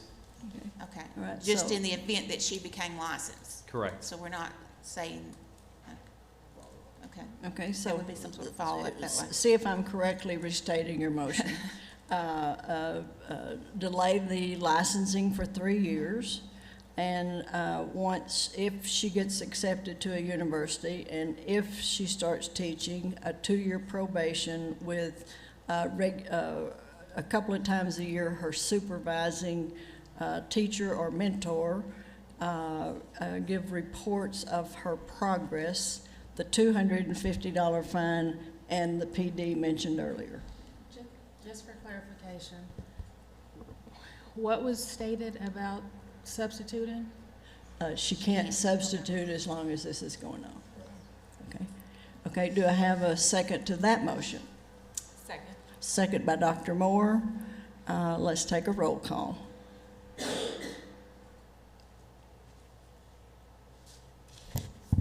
Ms. Chambers, did you hear the motion completely? Thank you for asking. I'd appreciate having it repeated, please. Did it repeat it? Okay. Yes, the motion is that the delay of her motion or a temporary suspension there, to use that vernacular, of the licensing. And then in addition, if she decides to become a teacher and is hired, that during the first 2 years she'd be on probation, and her supervisor would give a report each semester about her behavior and her following the rules and the ethics rules, a $250 fine, and PD. Thank you. Got it. You're welcome. And we're going to do a roll call. Dr. Moore? Yes. Mr. Williamson? Yes. Ms. Chambers? Yes. Dr. Hill? Yes. Ms. Newton? Yes. Mr. Peckron? Yes. Okay, motion passes. And you'll prepare that order for I us will. to sign. Yes, ma'am, I will. Thank you. That's all I have. Madam Chair, may I step aside? You certainly may. Thank you. Do you want this PD list? Yes, ma'am, I do. Thank you. Okay, is Hope, I don't see, oh, there's Hope. Back in the back. Okay, Ms. McLaughlin, the 1240 waivers, item 4.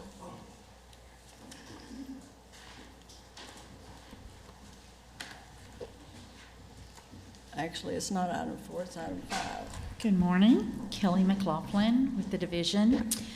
Today we do have Hope School District here to seek waivers of teacher licensure. As a reminder, the school district will have 20 minutes to make their presentation, and any opposition will also have 20 minutes. And the district would then have 5 minutes to respond before the question and answer session begins. Their 90 days will expire on March the 10th, and they are requesting for 5 years ending on June 30th, 2025. And we do have Superintendent Bobby Hart here to make the presentation and answer any questions for Okay, you. and is this like an open enrollment charter? Is it 1240? Do we swear people in, or since it Yes. is a negotiation? You will want to swear him in. Okay. If you will, please stand as you're walking to the microphone. When you get here, identify yourself. Do you swear or affirm the testimony you're about to give shall be the truth, the whole truth, and nothing but the truth? I do. Thank you. You may step to the microphone. Good morning. I do not intend to take the whole 20 minutes, Mr. Williamson. I will not stand between this body and lunch any longer than I have to. I do want to tell Well, you. Mr. Fenter will take care of that. I'm sure he will.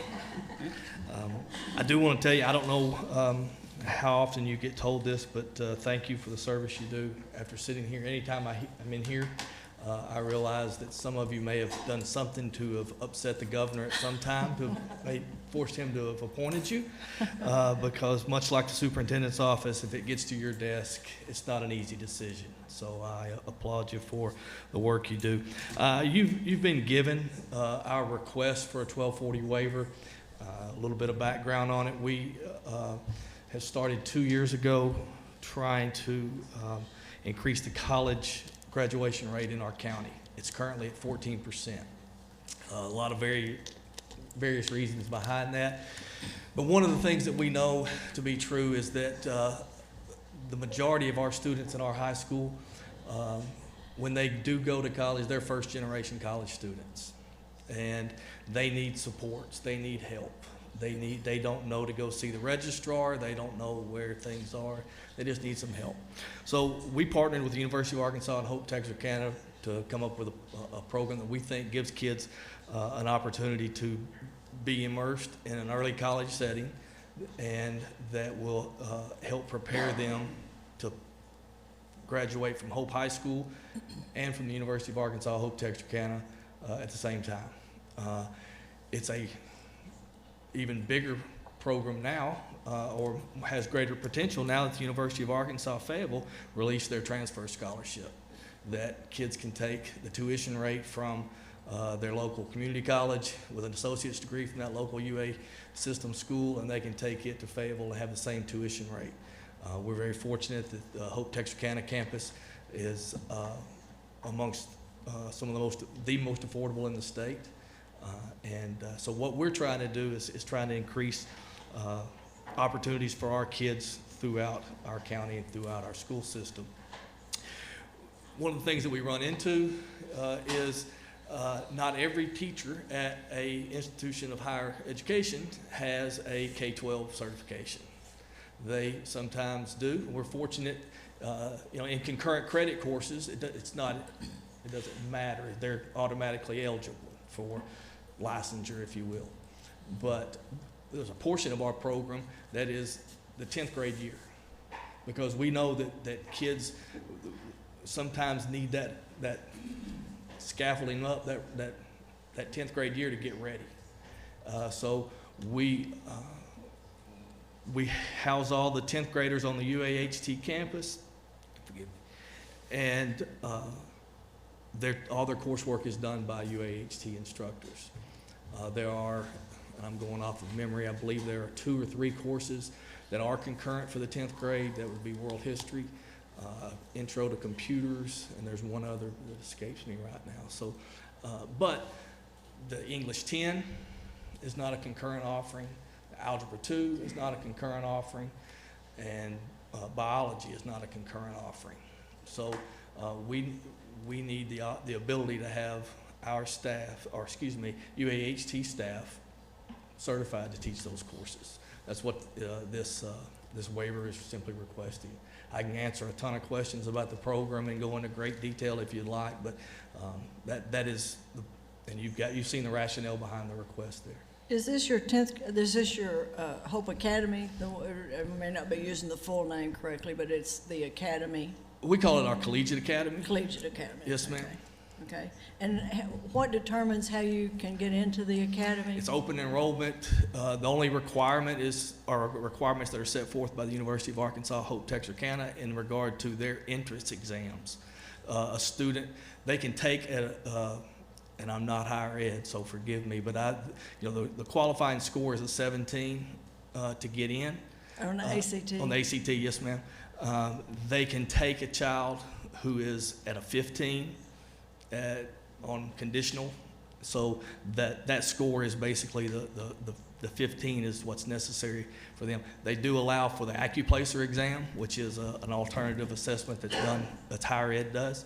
And I don't know the score there, but so it's open to whoever wants to enroll. It's open to whoever, and also does qualify to attend. Okay. And are the courses virtual? No, ma'am. They're taught by college instructors. And the 10th graders who may not plan a career that involves college, will these courses be taught to those students as well? Yes, ma'am. It's the same coursework that a regular 10th grader would be taking. I will say that on the flip side of this, fortunately, I don't think we'll have to ask for any certification waivers, but we've started a partnership with the Secondary Career Center that's now on the UAHT campus, and we have started that partnership and that merger, if you will, of our kids being on the UAHT campus for career and technical schools or classes. Okay, questions over here, Mr. Pecron? I don't have any questions. I just want to say this all sounds great, and I want to see more schools doing things like this to guide students into the appropriate paths. Well, thank you. Ms. Newton? Yeah, I'm excited about it also. Just a couple of questions. What percent of your students are going into the Collegiate Academy? About a third. That's very good. And Yeah. that's, and that, I didn't look at it in Sure. percentages. It's probably not that high. Let me do the quick math. But it's A pretty high percentage. about 20% of the 10th grade class, about Okay. 25 to 40 kids in each grade, in 10th grade and 11th grade. And so I'm not familiar with where the campus is located. To your campus, how far away are you? It's actually less than 2 miles. Okay, so it's And great.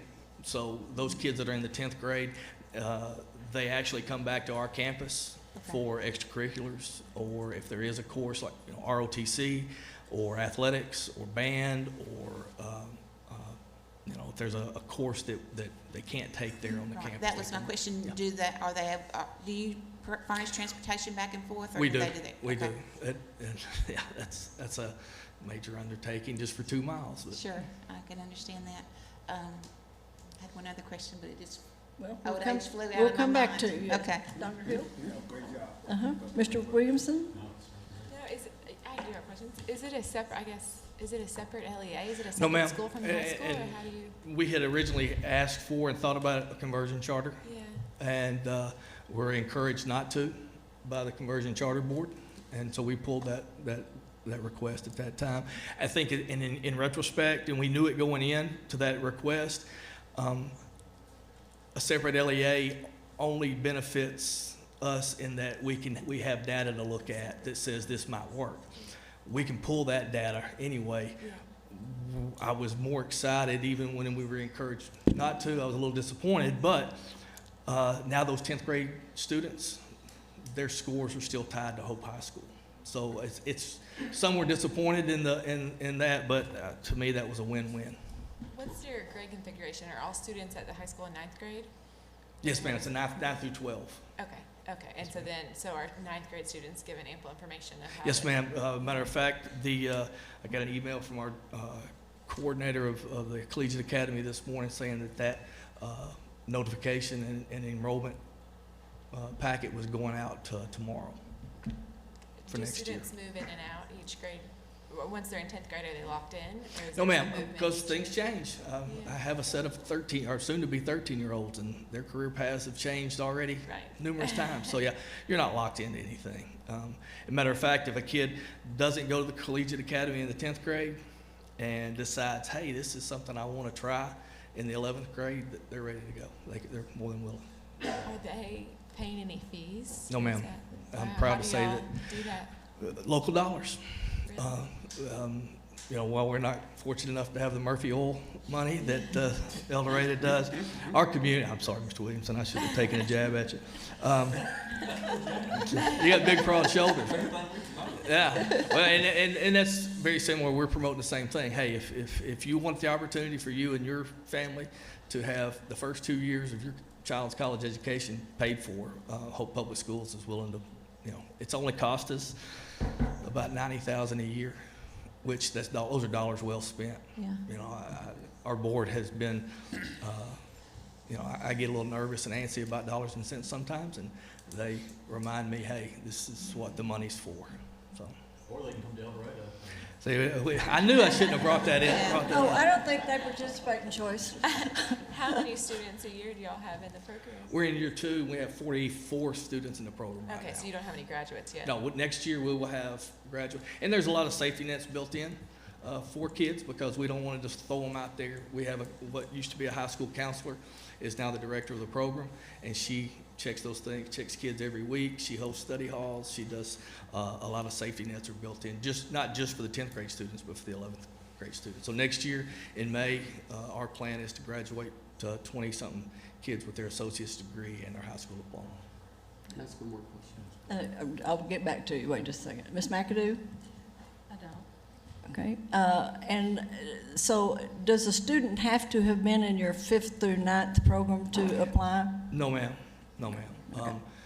We would certainly think that that would put them on a trajectory to be academically ready when they get there, but it's not a requirement, no, ma'am.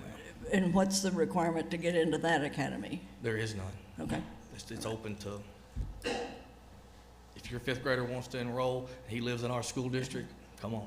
And are you making sure the parents know that this college teacher is not K-12 licensed, but nonetheless has mastery of their content? Yes, ma'am. We have complete transparency every year with the 9th grade class that's enrolling.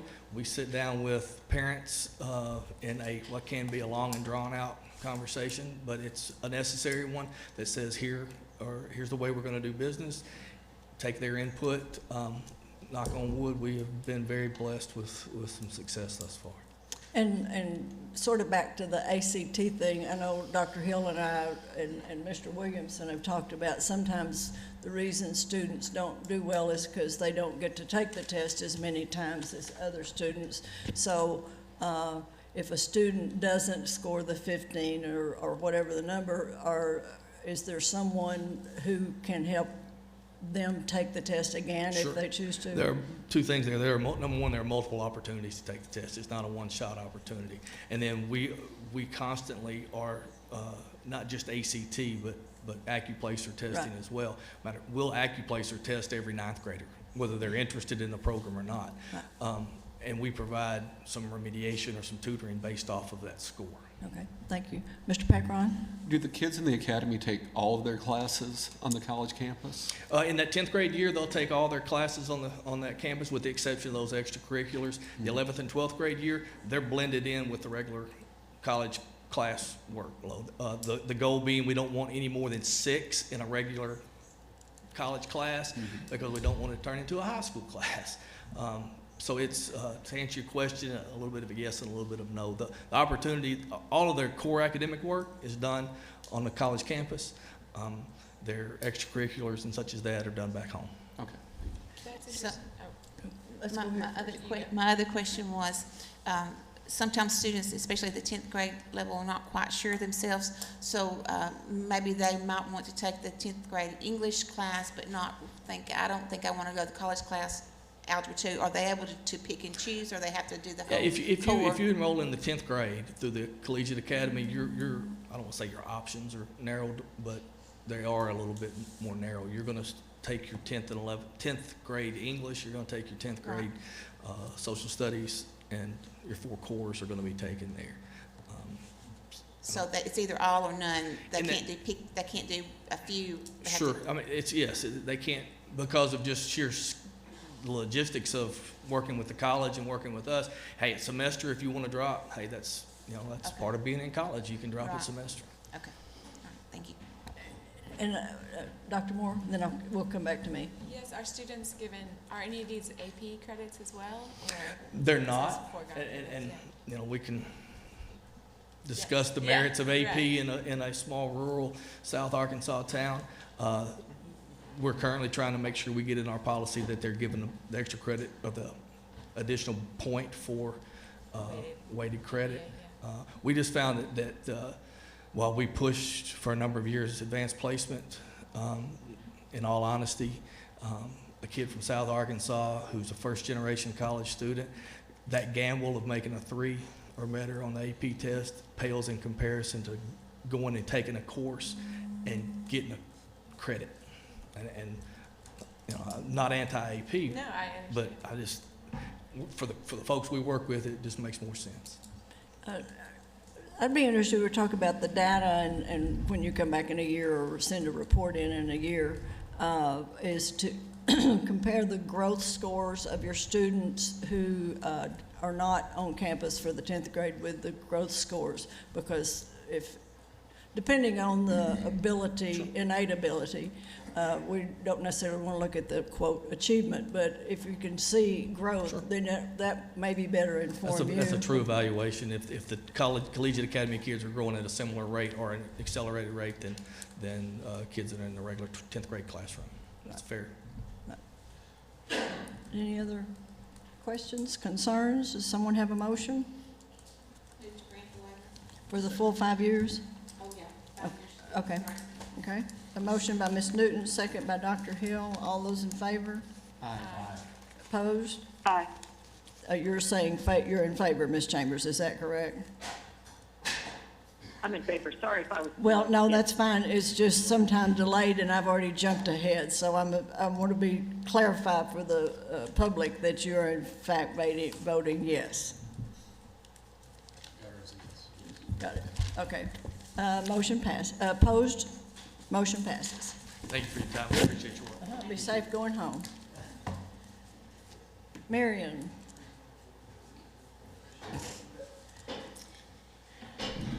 Marion School District is here to request waivers for teacher licensure and teacher fair dismissal for teachers that are hired through the Act 1240 waiver. Their 90 days expire on April 7th, 2020, and they are requesting for 5 years as well, ending on June 30th, 2025. We have Trip Walter from APSRC, Dr. Glenn Fenter, Superintendent, Sandra Halley, School Improvement Specialist, and Hugh Inman, Assistant Superintendent. You will want to swear everyone in except for Mr. Walter.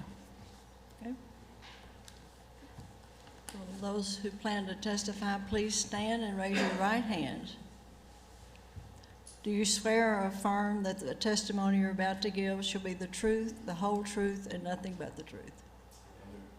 Thank you. You may come to the microphone.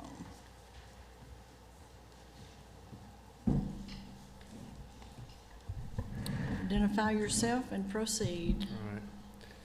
Thank you, Madam Chair, members of the State Board, and Secretary Key. My name is Trip Walter. I'm staff attorney with the Arkansas Public School Resource Center, and I'll be kind of starting a little comments before the presentation, a little pre-presentation, if you will, to kind of address what you're going to see here in a few moments. As you probably are aware, this is a two-part request. Marion is asking for a waiver of teacher licensure, and also I think, I guess you've heard about the Public Employee Fair Hearing Act as we're talking about unlicensed teacher and not teacher personnel. First of all, I just wanted to assure the board that it is going to continue to be the policy of the Marion School District to always hire licensed teachers first, but as they will explain in just a moment in more detail in the presentation, sometimes that's not always possible.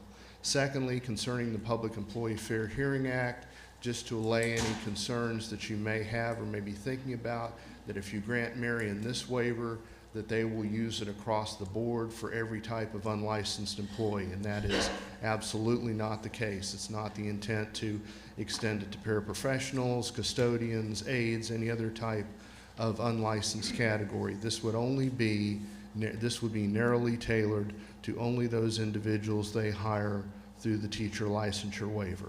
Another point I wanted to make about this as well is that Marion will provide, and already does, and will continue to provide, full support for all the teachers it brings in on this waiver.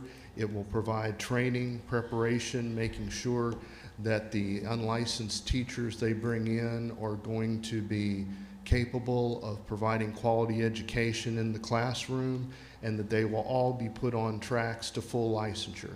And they will also have extensive and continuous support from the district in achieving those goals as well. The combination of the two parts of the waiver are important for this reason. If you grant both parts of the waiver, that would make any unlicensed teachers who are hired, in essence, at-will employees. And this is something I know you're familiar with from the charter schools. It's a common waiver there. The reason for this is certainly not to deny those individuals any proper process.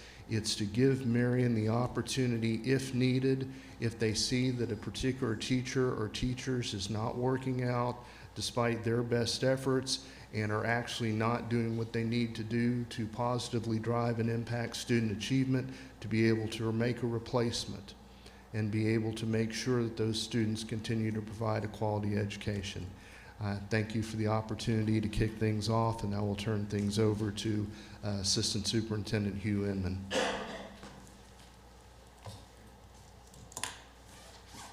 Okay, if you will, identify yourself for the record. I'm Hugh Inman, Assistant Superintendent with the Marion School District. Thank you, Tripp. Secretary Key, Madam Chairwoman, members of the board, thank you for allowing us to be here today. I do not know how tense this negotiation may be. I suspect, though, in reference to what Ms. Zook said earlier, it will not be any more tense than my negotiation with Dr. Fenter to allow me to speak today and keep him away from the microphone.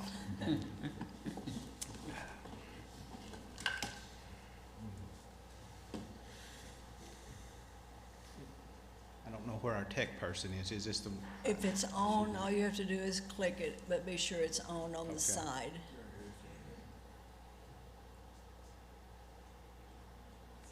We'll know soon.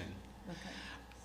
I realize the importance of me staying in front of this microphone, and I will do my best, but the problem is I'm a teacher at heart, and so I feel like I need to be moving about the classroom in proximity. So if I wander away, just pull me back. Or you can okay? remove that microphone and carry it with you. Well, I may do that.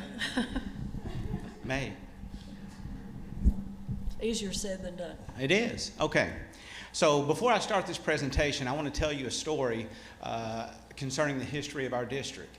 You see where we're starting with this presentation is 2017.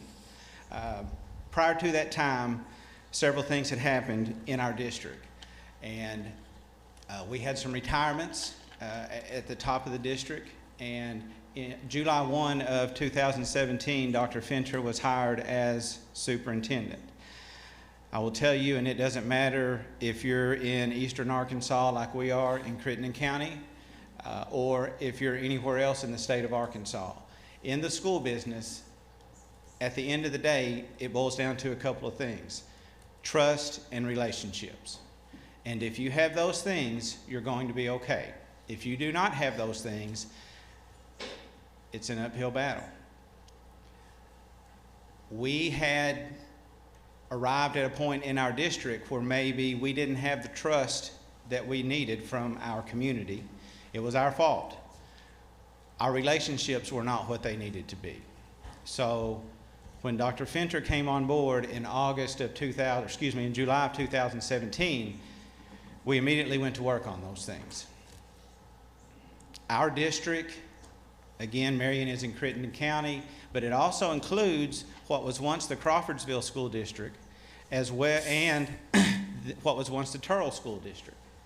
Part of our district actually is inside the city limits of West Memphis. So our land mass is large, and we're as far east as you can get till you hit the river. So beginning in August of 2017, this is what we started working on, because when he arrived, we had issues. And I'll be the first to tell you, we still have issues, okay? This is a small part of a larger process. Our test scores were not good, our relationships were not good, and the trust was simply not there. Here's what we have been doing during this time to work on these things. We reconfigured our elementary schools. Our elementary schools were configured 2 grade levels at a time. We had a K-1 building, then we had a separate 2-3 building, then we had a separate 3-4 building, 4-5 building, and so forth and so on. We reconfigured those into 3 K-6 magnet schools. And by doing that, we also moved the 7th grade into the junior high, but it is in a standalone building. And we did that in an effort to ease the transition from elementary to junior high. And we had a lot of 7th grade parents that were very happy with that decision. Successfully campaigned for and passed a 5 meal tax increase. A portion of the funds raised in this millage increase is going toward a teacher raise. With this raise, we will be one of the highest paying school districts in eastern Arkansas. Of all of the challenges that we have, we are fortunate that our salary schedule is very, very competitive, with the exception of a handful of schools in northwest Arkansas. We've increased pre-K enrollment. we began providing free breakfast on a daily basis for all students. And when you serve a large portion of your students who come from poverty, in many instances, the only food they get during the day is what they get when they're at school. We also founded a school-based health clinic for students and staff. And while all those things are important, there's nothing about any of those things that show up on a school report card anywhere. But they're the right thing to do for your community and the right thing to do for your students.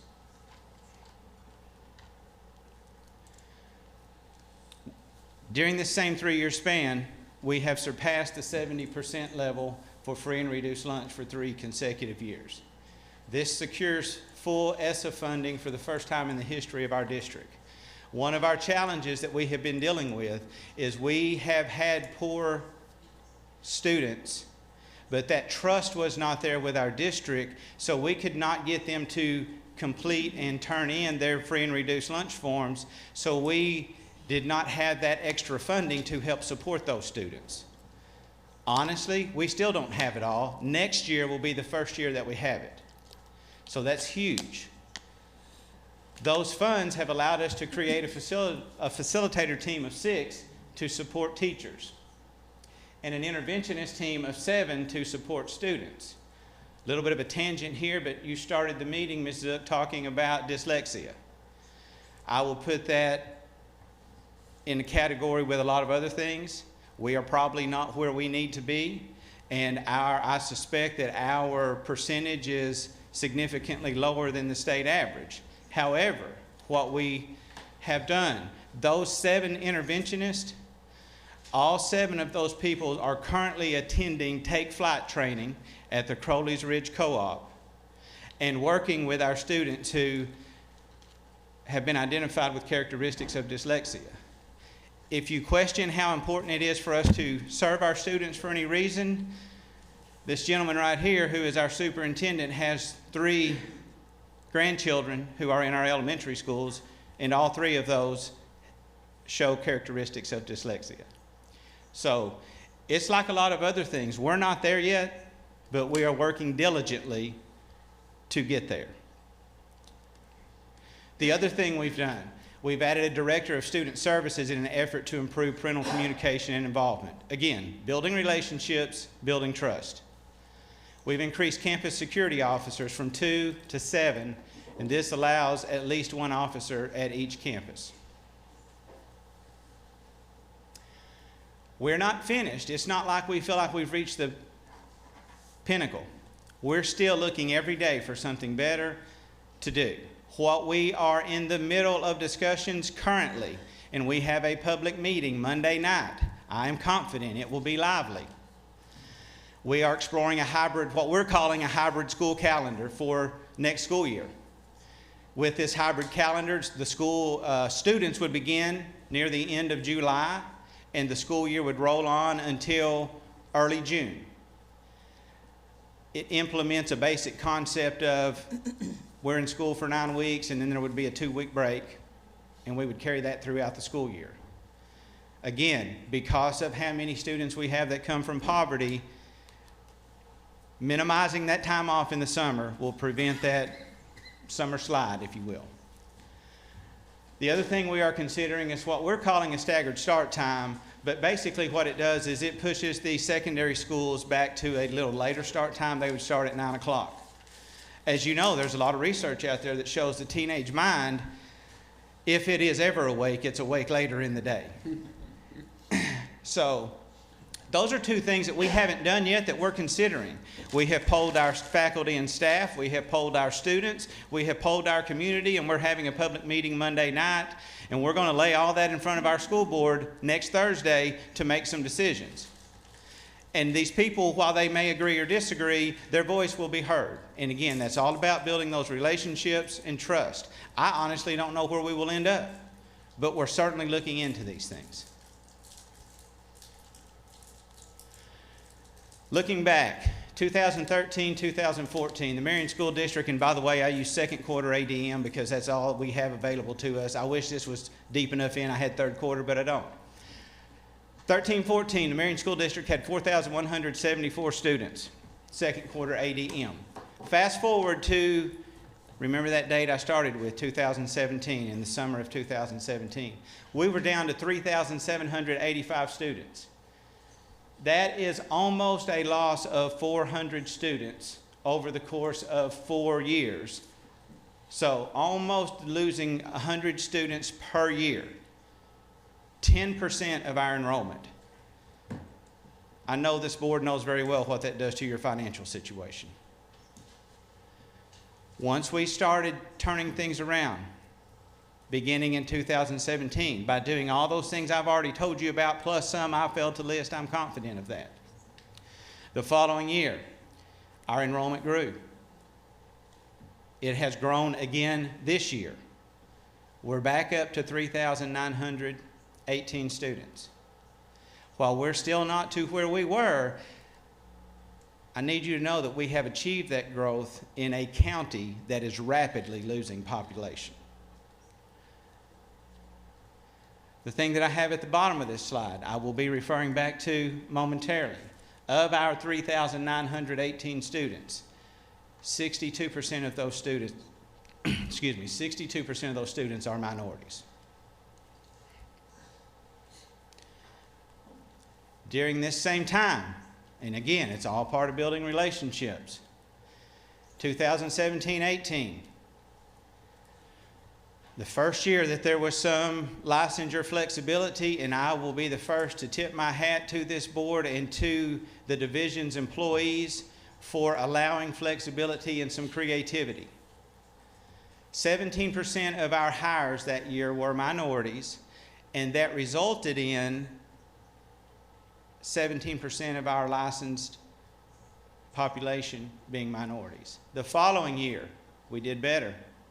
22% of our hires, minorities. If you notice there, then our total for our licensed is up to 27%. This current school year, we even did better. 24% of our hires, minorities. We are now, over the course of 3 years, we've gone from 17% to 33% of our teachers, if you will, are minorities. That is huge because of that bottom number on the previous slide. 62% of our students are minorities. In a perfect world, our teacher demographic would mirror our student demographic. We're not there, but we're working on it, and the reason we've been able to make the kind of progress we have made is because of licensure flexibility. Now to our waiver request, and I may jump back and forth from this presentation to possibly the actual waiver request that was presented. Here's what this slide says. I'm not going to read it to you. I'm not going to insult you that way. What it says is it's hard to have school anywhere, and it's especially hard to have school in the Delta. But you already know that. It also says that there's nothing more important than that teacher that's in front of that classroom. That is the single most important thing. And we recognize that. Again, more reasons that it's challenging where we are located. Again, all of you are well aware of these circumstances. What are we requesting? We're asking for a waiver of teacher licensure requirements, as well as, and of course this last part has been altered slightly, teacher fair dismissal for, again, as Tripp said, only for those who are employed under a teacher licensure waiver.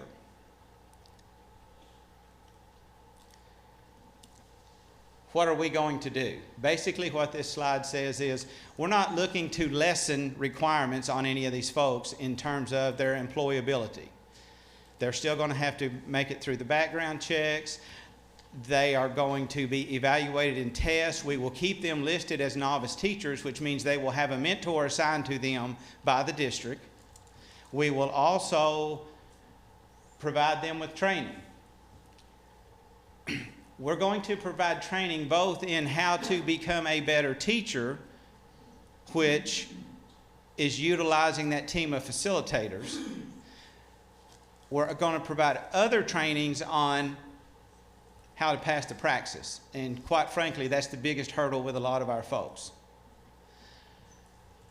We're working in conjunction with our co-op, Crowley's Ridge Educational Service Co-op as well. they have agreed to help us in both of those areas. Of course, we're still going to meet all AQT requirements when applicable.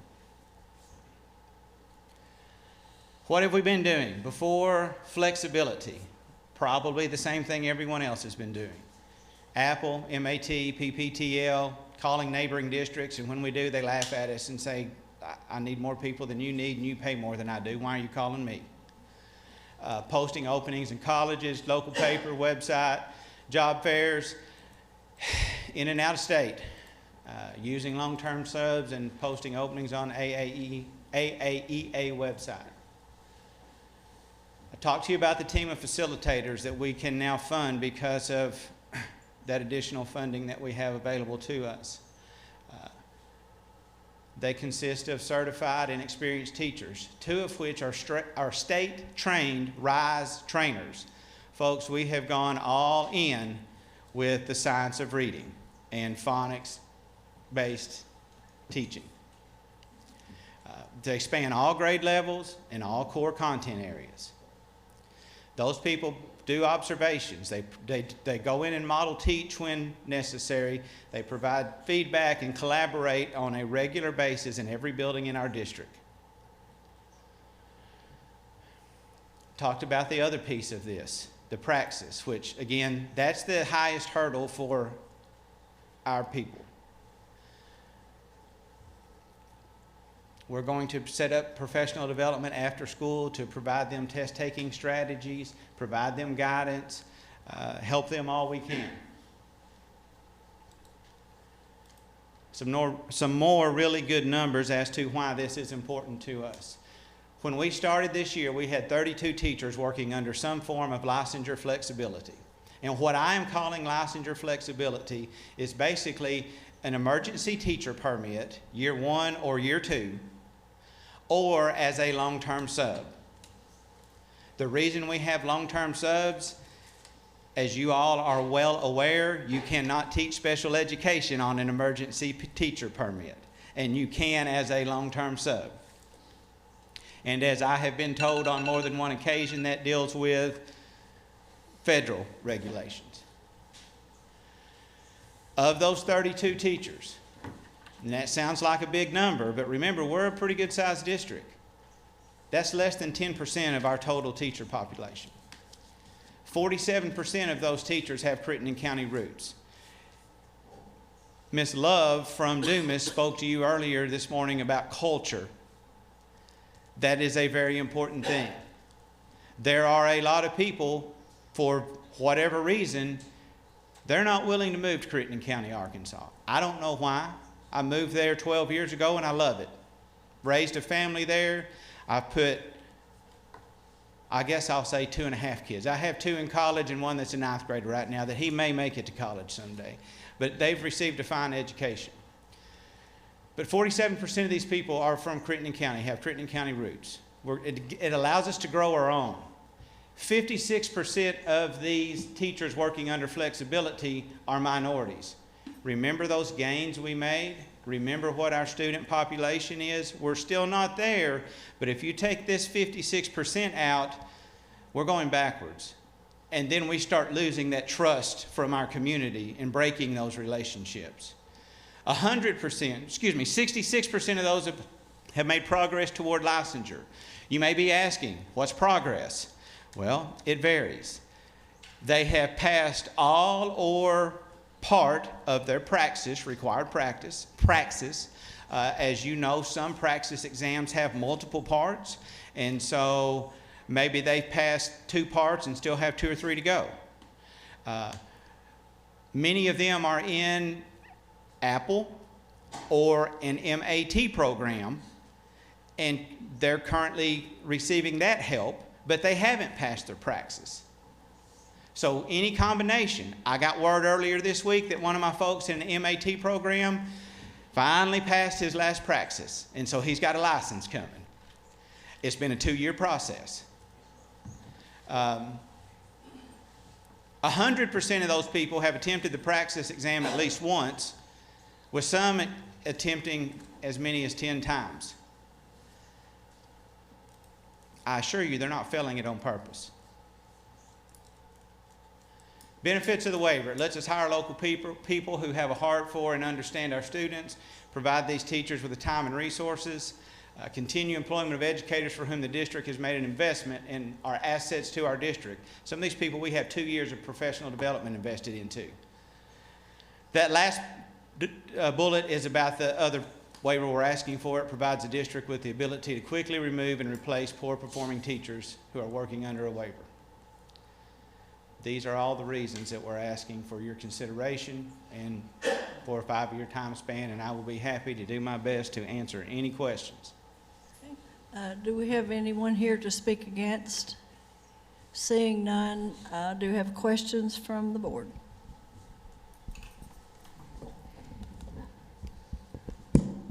Dr. Moore? Yes, thank you for your presentation. I guess hearing you and knowing other districts as well saying the issue of passing the praxis is a concern, and I imagine that these teachers, that if we grant this waiver, will still have that challenge. What is the district, or y'all working with your co-op to support these teachers as they go through that? We are pairing them up. In many instances, that is at the secondary level where it is more content specific. Yeah. So we pair them up with other teachers who have passed those praxis.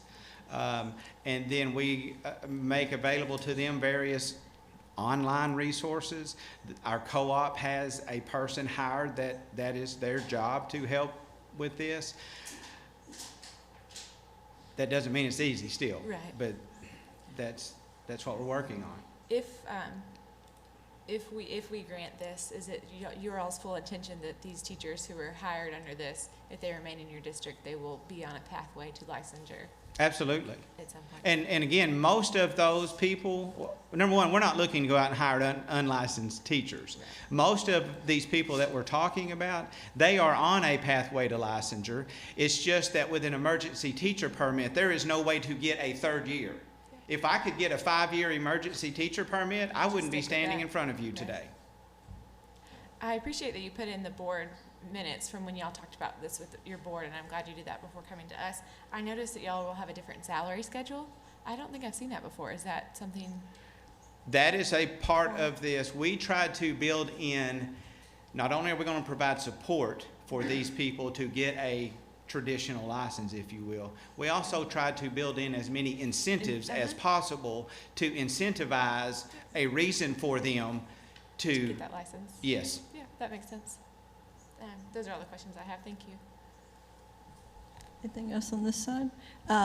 Do those who aren't licensed that would fit under this waiver, is it explained to them that during this process they would not have the fair dismissal protection? It hasn't been yet, but it will be. Yes, But I ma'am. mean, If approved. Yes, ma'am. Right, if approved. Okay. There would still be due process protection. Yes. Okay. All right. Dr. Hill? Ms. Newton? Could you be a little bit more specific under the due process? What would be the process or the criteria, I guess, for dismissal if you did not have the teacher fair dismissal protection? I don't know that I can give you the specifics, and this is a very simplistic answer, but and maybe I answered Ms. Zook's question incorrectly. What we're asking is that they would be at-will employees. So maybe I answered your question incorrectly. Probably. As if they are not good for our students, we want to be able to remove them as quickly as possible. Again, as Mr. Walters referenced, those scenarios currently exist in many of the charter schools. And so we are trying to level that playing field, if you will. And we're not asking for any, again, our teachers with a license, they still have full rights to teacher fair dismissal. So you're saying they still would be observed, they still would get feedback, they would still get an opportunity to improve? Yes. Okay. Anything further, Ms. Newton? Mr. Peckron? Ms. Hyatt? Can I clarify something just really quickly? And it's been alluded to, but I hadn't had a chance to get up here. So in the request that's presented to you, they did ask for the Teacher Fair Dismissal Act. they don't need the Teacher Fair Dismissal Act. That only applies to those that are required to hold a teaching license from the board as a condition of their employment. What they need instead is the Public School Employee Fair Hearing Act, which was 617-1701 et sec. And that applies to people who are not required to hold a license as a condition of their employment. And before they started their presentation, they did agree to that as we were visiting ahead of time, but I need them to confirm State that that they for the wish to rec- make that change. Okay, we need you to state that for the record if that's what your intent is. Can I ask you a question? So it was my understanding that all teachers that are under the Act 1240 waiver, if you're employed in a district, you're not under teacher fair dismissal. And Yeah, that's so statewide. Act 1240, if you're employed under a waiver from licensure because you're unlicensed, the Teacher Fair Dismissal Act's not going to apply to you because the definition of teacher in the law is someone who is required to hold a license from the State Board of Education as a condition of their employment. Okay, thank you. So would that mean that if you were a teacher employed under the waiver, that you would be an at-will employee? Well, I believe you would fall under the Public School Employee Fair Hearing Act because that applies to employees that are not required to hold a license. So that's why my suggestion to them was to change the request from the Teacher Fair Hearing, Fair Dismissal. Thank you, Teacher Fair Dismissal Act to the Public School Employee Fair Hearing Act to cover them because they're not going to be required to hold a license. So will you explain to me what the Public School Fair Hearing Act summary says? Sure. It is basically a due process when it comes to contract renewal and has a lot of the same components as the teacher, I'm getting them all Fair confused now, dismissal, Teacher sorry. Fair Dismissal Act. And I can, if you'll give me a second, I can go get the code book and kind of read to you some pieces Yeah, of it. I Sure. would Give me appreciate just a that. second. So while this may not be fair to me because she took her notes with her, I'm guessing you're not going to allow me to say just what she said, but we are asking this to be changed from Teacher Fair Dismissal Act to Public School Employee Fair Hearing Act. Okay, and you're on the record, and so therefore you are under now contract if we decide to do that. Okay, here she comes.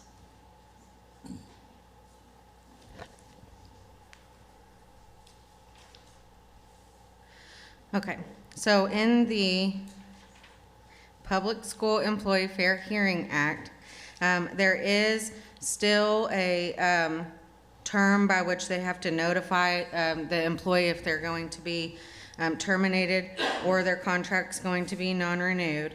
They are allowed to be immediately suspended, but they have to be given notice within 2 days. They're still allowed to have a hearing. The hearing has to take place no fewer than 5, no more than 10 days after the written request for the hearing's been received. So it's still those levels of due process that the Teacher Fair Dismissal Act has. This is for people that are not required to have a license. So if what they're trying to do is be able to remove a non-licensed 1240 teacher immediately from the classroom, they would need a waiver of this in order to do that, because this has those due process layers built in and allows a hearing and requires some type of notice before they can be removed from the classroom or from a position if it's not a teacher. And one thing I also wanted to say is nobody currently has a 1240 waiver of this law. So this would be the first time it had been granted under Act 1240. Do any of the charters? Yes, most of the charters, and I think we have 3 district conversions. It might actually be more than 3. A few district conversions and the majority of the charters do hold a waiver of this, but it's never been granted under Act 1240. So I always like to tell you guys when it's the first time you would be granting it. But they did have a right to request because someone does have it. That's right. It's allowable to request under Act 1240. It's just this would be the first time, if granted, that it's been granted in using that waiver pathway. Okay, thank you. Anything else, Ms. Newton? Mr. Pecron? No, I was just going to add, I really appreciate the innovative solutions that your district is looking at to address your problems out there. Okay. Thank you very much. Dr. Hill? Great job. Mr. Williamson? Dr. Moore? Yes, back on that issue, so at whatever point in time that teacher receives a license, they will receive the teacher fair dismissal. Yes, and when they receive a license, they will immediately be like everyone else. And to your question earlier, they would jump over to the other salary schedule as well. So even if it, it could be in the middle of the year potentially, and they would immediately change over when they get that license in hand. And so this would not be a surprise to any of the teachers, because this is upon seeking employment, they would know this information. Correct. Okay, thank you. Ms. McAdoo? Okay, So this, microphone. sorry, this would be an incentive for a 1240 teacher to get licensed, I guess. Absolutely. That was the intent of many of these pieces that we worked in. Okay. Any more discussion, questions? Do I have a motion? Do we need to do it separately? You can choose to do them separately, and we would vote on that, or you can choose to do both of them at the same time, and we can vote on it that way. It's up to the board. I move to approve their request.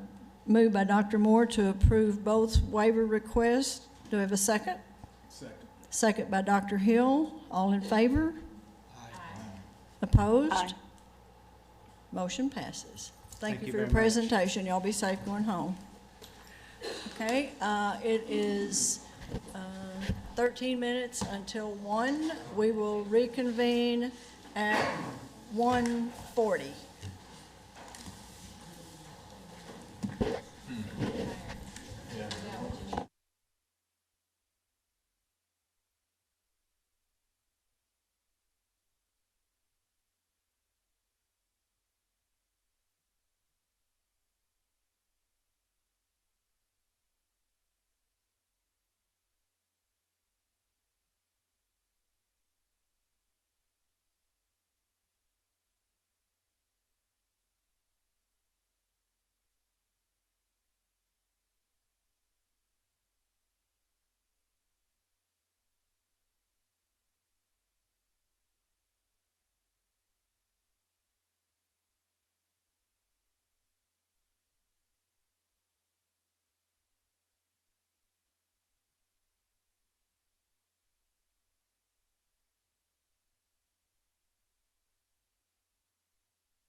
afternoon session of the February State Board of Education meeting will now come to order. Then we have the Jennifer Dedman Show. Yes, ma'am. Jennifer Dedman, attorney for the department.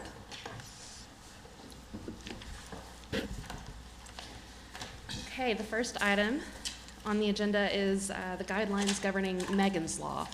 These are not rules. They are guidelines that require the state board's approval, though. We have a change to these rules as a result of Act 187 of 2019, which you'll see on the very last page, those last two paragraphs, and I'm available to take any questions you may have. Any questions?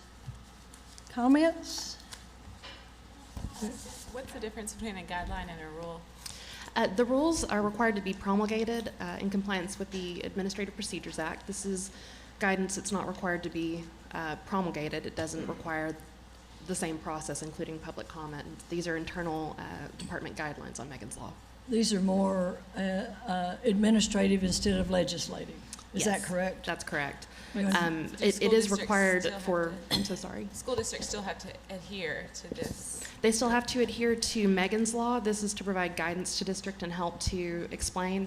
We've drawn some from the Arkansas State Police and the law. It's a set of procedures and best practices for how to exactly handle this. Thank you. Anything else? Do I have a motion? Moved by Mr. Williamson, second by Dr. Hill. All those in favor? Aye. All those opposed? Motion passes.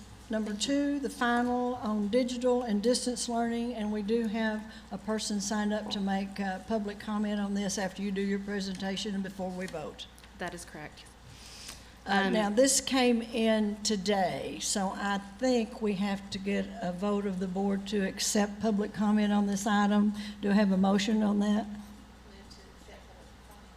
Moved by Ms. Newton to accept public comment. Second by Dr. Hill. All in favor? Aye. Opposed? Okay, we will hear public comment after you make the presentation. Thank you. These rules were amended to incorporate the changes of Act 709 of 2019. A public comment hearing was held on November 18th, and we did receive some public comments, as you will see in your packet. These resulted in no substantive changes to the rules, and staff respectfully request that you approve these rules. Okay, and now Mr. Berry. If you will, state your name for the record for the listening and viewing public, and then we will let you proceed. Thank you very much, Madam Chair. My name is Don Berry. I'm with the Arkansas Veterans Coalition. The coalition is the umbrella organization that involves about 20 or more Arkansas military and veteran organizations, and we advocate on behalf of Arkansas's military as well as veteran families. We'd ask the board to authorize the children of our armed forces being reassigned to Arkansas access to distance and learning coursework.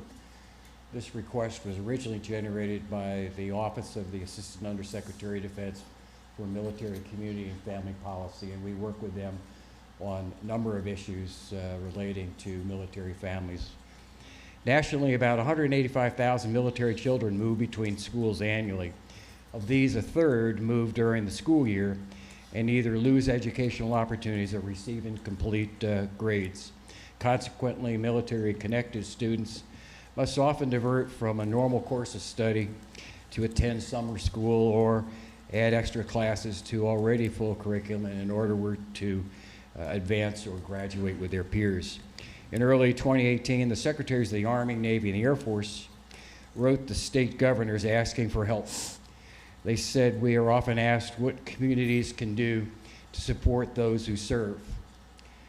Among the factors military families cite most frequently as drawbacks to military service include their military-dependent difficulty assimilating to a new school system following a station transfer, and the quality of the local schools where the children attend.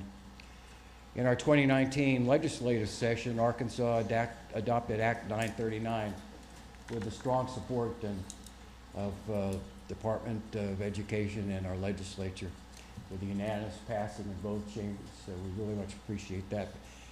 That Act 939 provided for extending our military interstate compact provisions to certain members of the reserve component, and it also added a provision to allow the advanced enrollment of inbound military kids by the parents providing a copy of their reassignment orders. Arkansas was one of the first of 5 states in the country to enact that provision.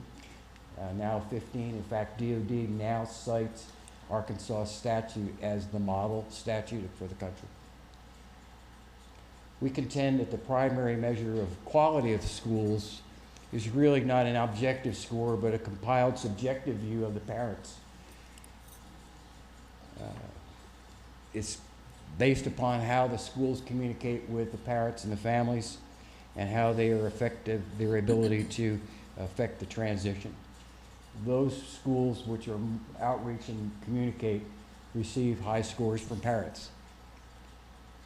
ACA 618-107, which is the statute that provides for that advanced enrollment, we believe provides the legal authority for the board to authorize districts to enroll transitioning military-connected children access to distance learning coursework, thereby facilitating the education success of transitioning military-connected students and supporting their advancement and graduation with their peers despite numerous transitions during their elementary and secondary years.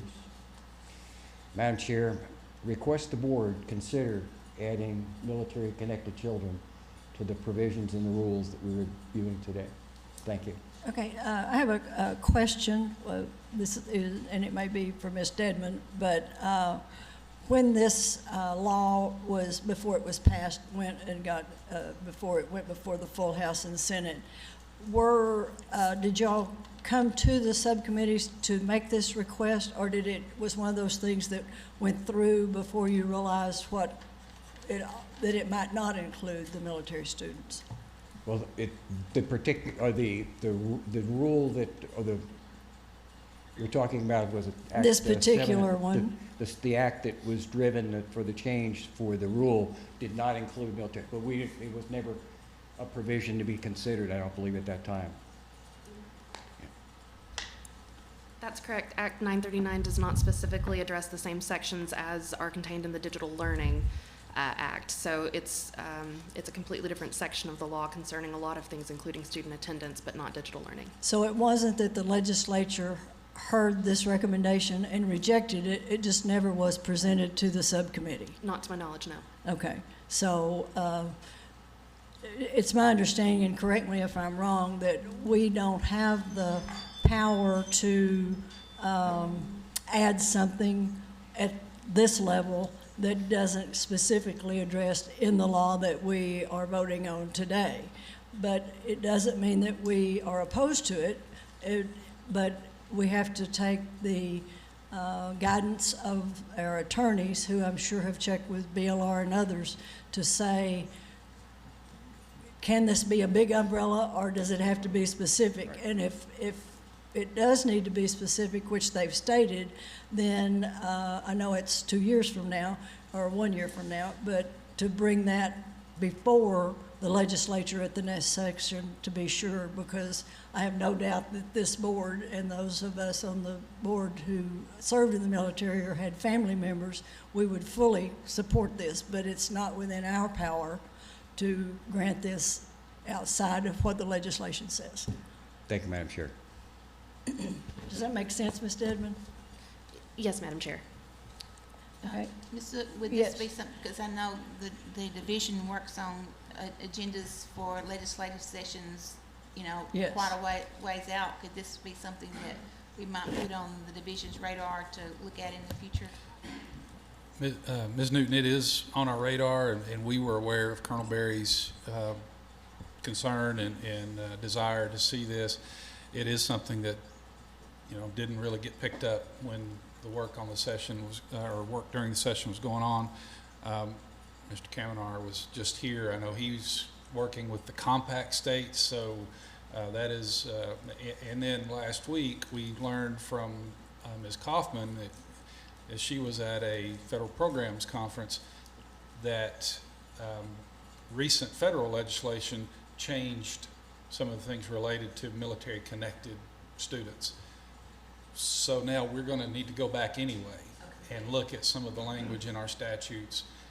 This will be something that we'll put on the list to see if it's the right policy change to make in the 21 session.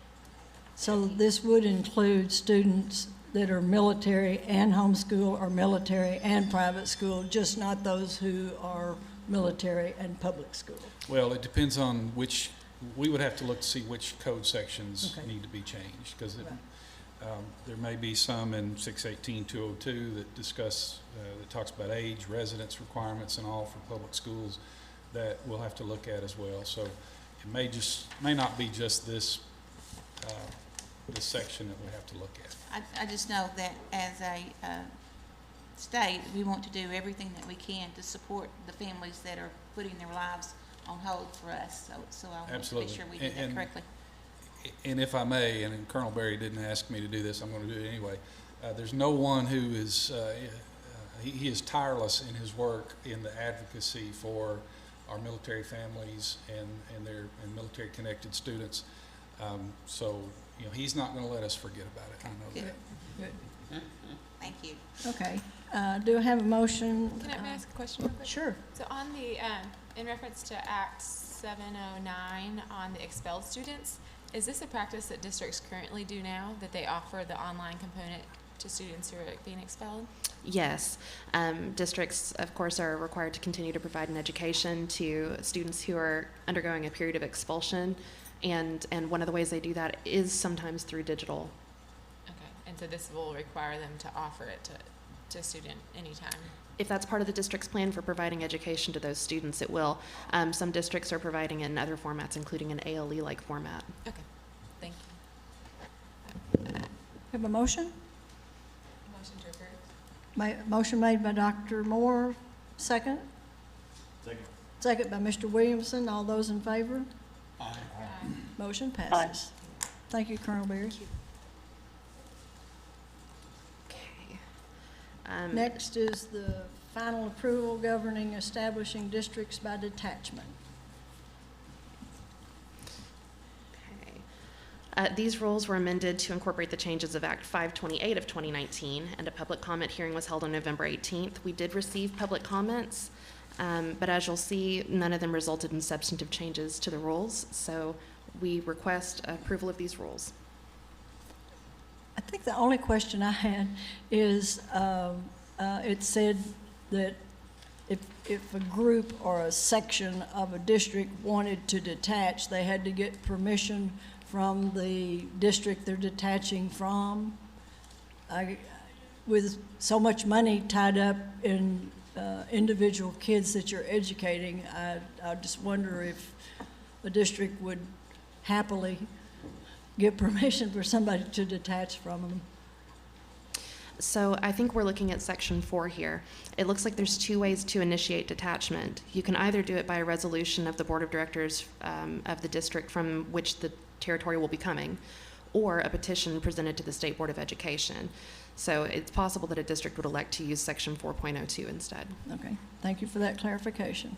Any other questions or comments? Do you have a motion? Motion to approve. Moved by Mr. Peckron. Second by Dr. Hill. Those in favor? Aye. Opposed? Aye. Thank you. Motion passes. Final rules for teaching of school board members or training of school board members. Did I skip one? Oh, yes, I did. Final instructional materials, sorry. It's right at the bottom of that page, yes. These rules were amended to incorporate the changes of Act 757 of 2019, and a public comment hearing was held on December 9th. Public comments were received, but did not result in substantive changes to the rules, and we'd request approval of these rules. Do you have any comments or questions about instructional materials? Seeing none, do I have a motion? Motion to approve. Motion by Dr. Moore, Second. second by Mr. Peckron. All those in favor? Aye. Okay. Now then, rules about training of school board members. These rules were amended to incorporate the changes of Acts 168 and 1029 of 2019.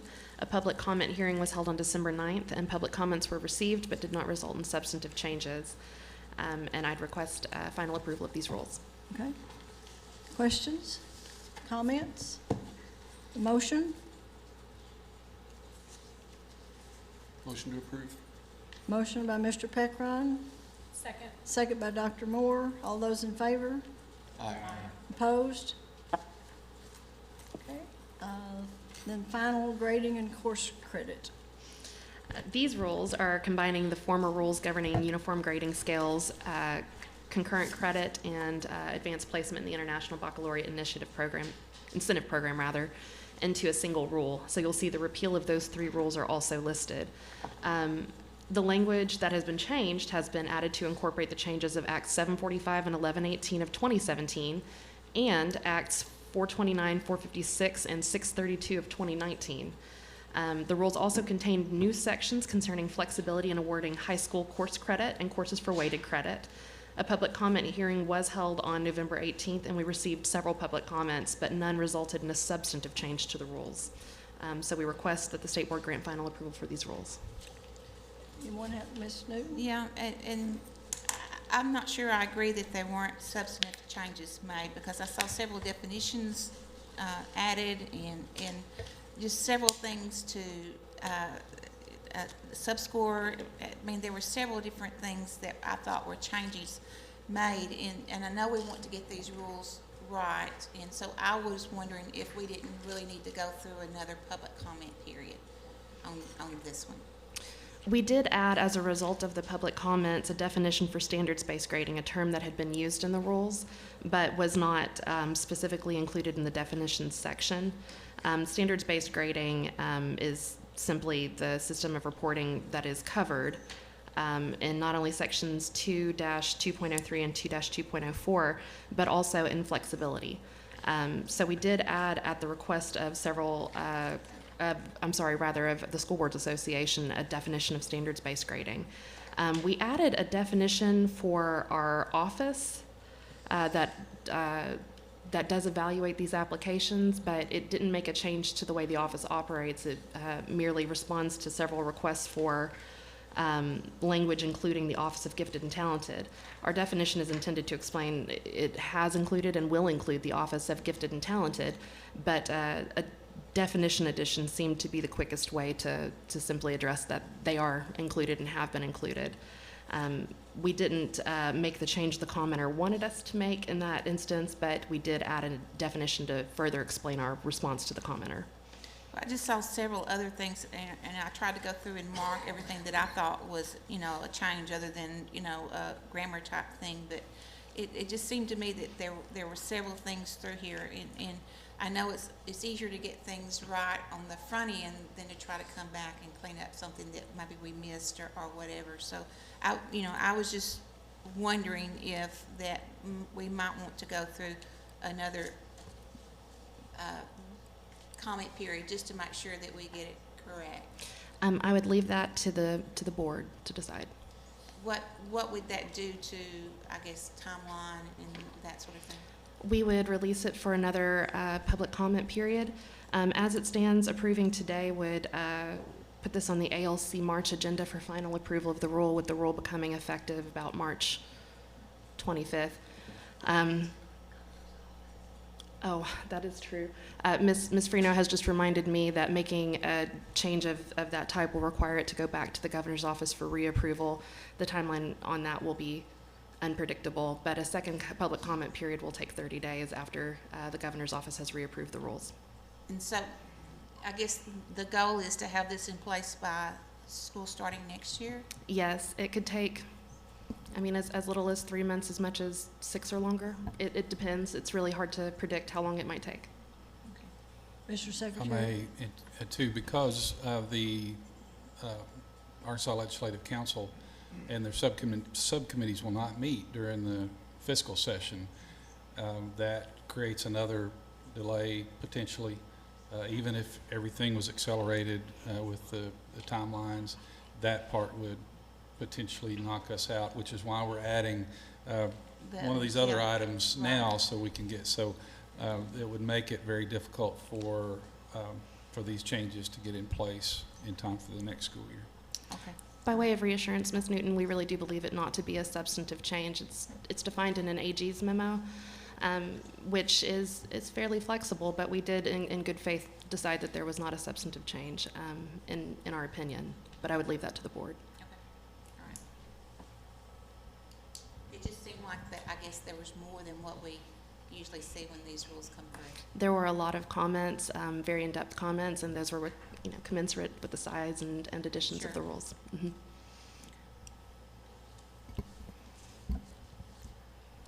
You have a motion? Oh, Madam Chair, go ahead. can we skip over this one for a second? Sure.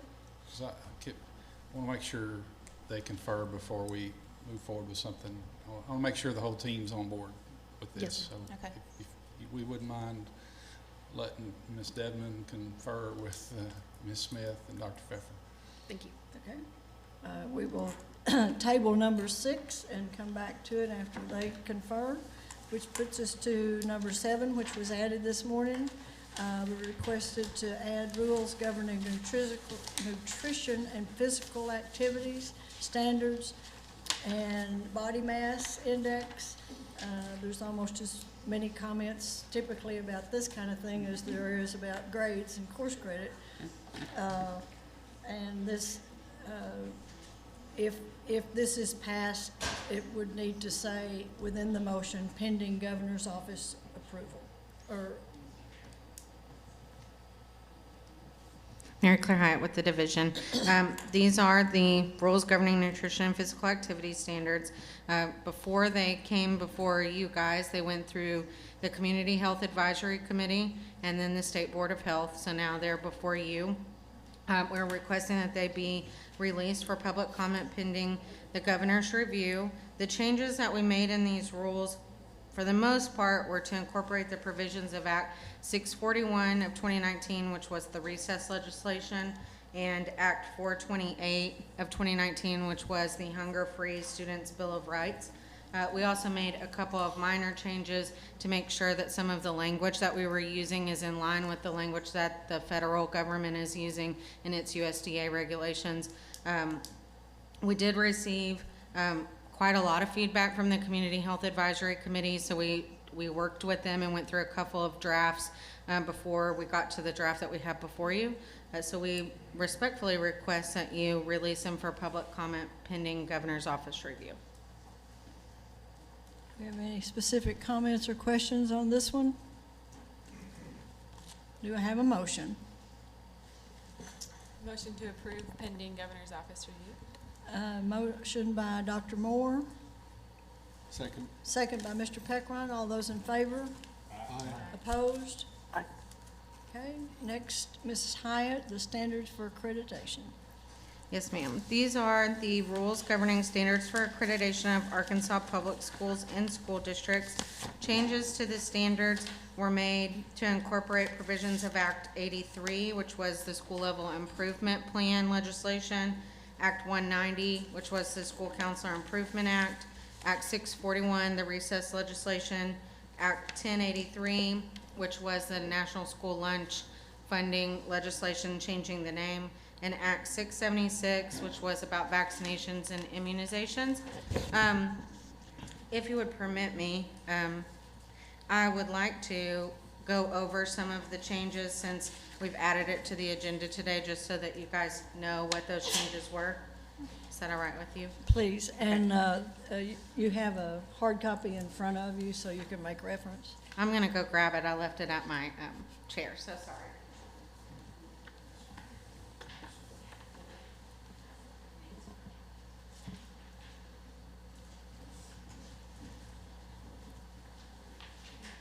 Sorry about that. No problem. So in the actual rules section, really, there were only 2 changes made. The first impacts sections 8.01 and 10.01. In our standards for accreditation monitoring system, districts and the division have real-time access to see if the district is in compliance with all of the standards or if there's a deficiency. Because we can look and see today, it doesn't make sense to wait until May to let the schools know if there's a violation or to cure that violation. So what we've done in these two sections is make it to where we can notify districts at any time if there's a deficiency in the standards and begin to work with the district to either cure it or create a plan for curing the deficiency immediately rather than waiting until May. The second change was in section 10.01. I think you guys are familiar with this. If you'll remember, we've had a couple of schools had to come before you for last minute one-year waivers of the standards for accreditation due to, I think we had a bat infestation a couple of years ago, and then we had some flooding last year that caused that. So we've added something in the standards in section 10.01 that allows a commissioner to waive that 30-day timeline of notice in the case of emergency circumstances, if there is a flood or some sort of infestation. That way you can hear it sooner. So if they don't find out until 15 days before the board meeting that they need the waiver, they won't have to wait a month and a half to come before you. Those are the changes in the actual rules section. And we'll move on to kind of in the appendix section.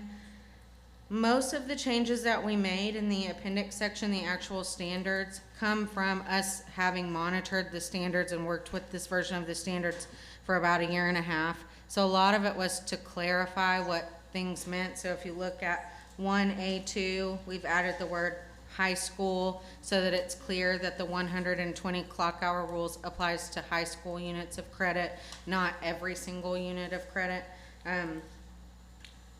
We did incorporate the acts that I read off at the beginning.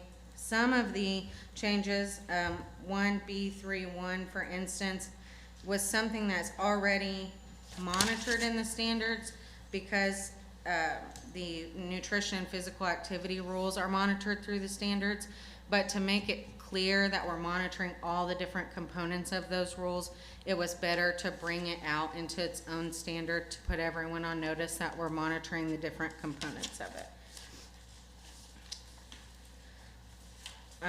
1C24 through 1C26, these are the non-academic course graduation requirements. Some of them are already in the standards and some were omitted. We've added them all in one place now to where it's very clear what the non-academic course graduation requirements are, and they're all in the standards, as opposed to just having the personal and family finance piece and not having the CPR piece in there as well. Let me see. In 3B2, which is the annual report to the public, we removed the October 15th deadline. Because the SS School Index reports are coming out around that time and districts are getting a lot of data around the beginning of October, we had a lot of feedback that October 15th deadline was really hard for districts to meet and that they might not have enough time to be able to give thorough presentations about here's what our goals are, here's our progress towards those goals. So what we did was take the timeline out to where now it reads that they just have to do it one time annually and allow them to work with their community and their family and their teachers to decide when is the best time during the year to give that report so that it can best meet the needs of the district and they can do it in a time when they have all of the information that they need to have. 4C3, 4C4, 4D4, and 4D5, these have to do with first year teachers and administrators. These are requirements that already exist. I want to make sure that that's clear.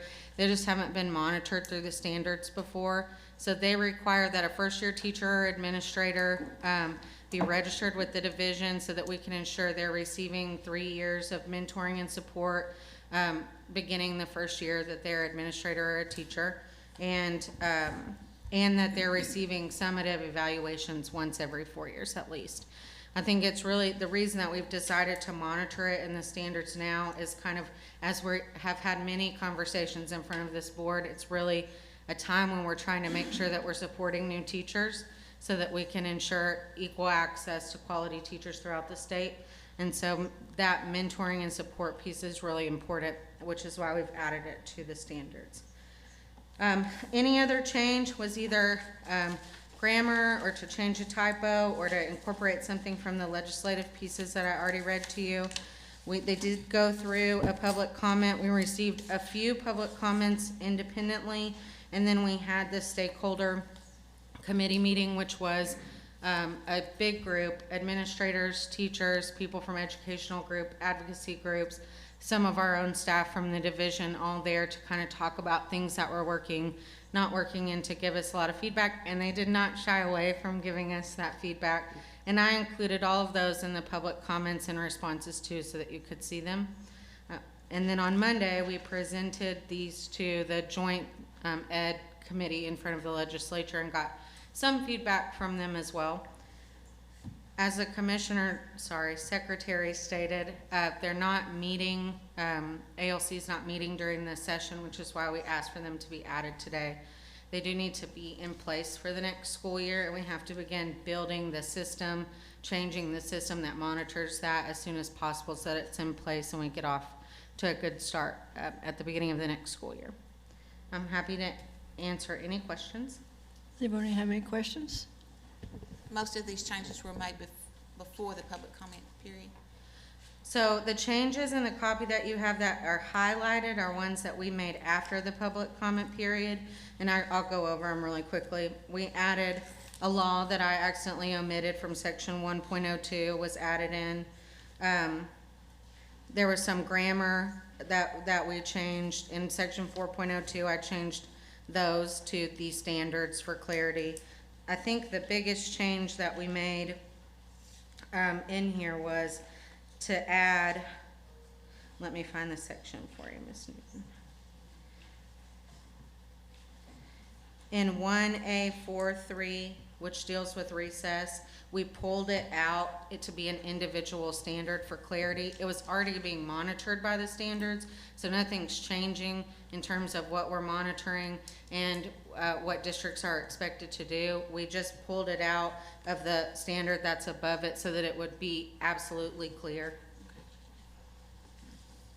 Any other questions or comments? Dr. Moore? Yes, there is a lot of public comment from this. Could you, and I know, non-substantive, but could you give us a little bit of feedback from the public comment and the stakeholder groups that were held?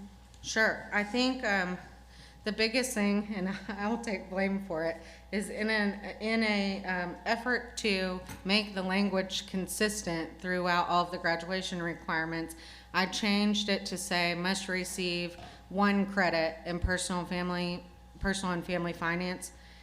It used to say must receive credit in, and it's done through, most of the time done through a half credit class of economics.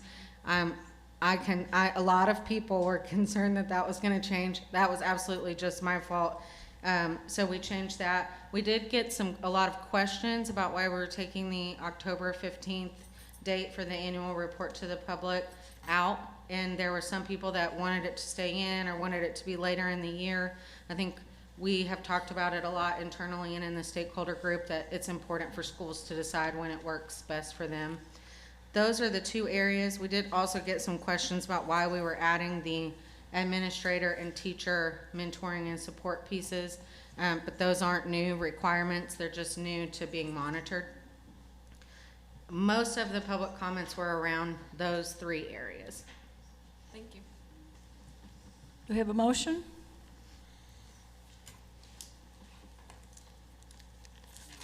Motion to approve.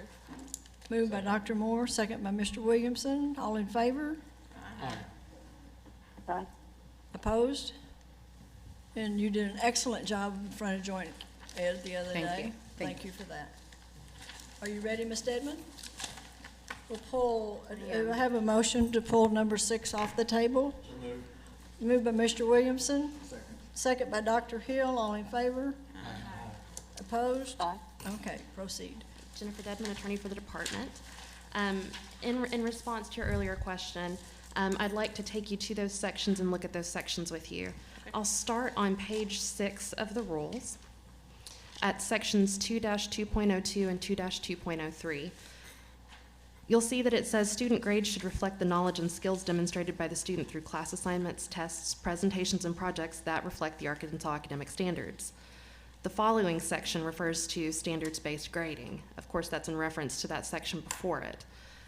The addition of a definition essentially summarizes these two sections that have already been included. The request was for something to be added in the definitions section concerning standards-based grading, but section 2-2.02 already paired with section 2-2.03 to give a thorough explanation of standards-based grading, which we have summarized in a brand new definition at the request of a commenter. The other definition added was for, it's at the end of page 5. It's for weighted credit and AP training approval committee.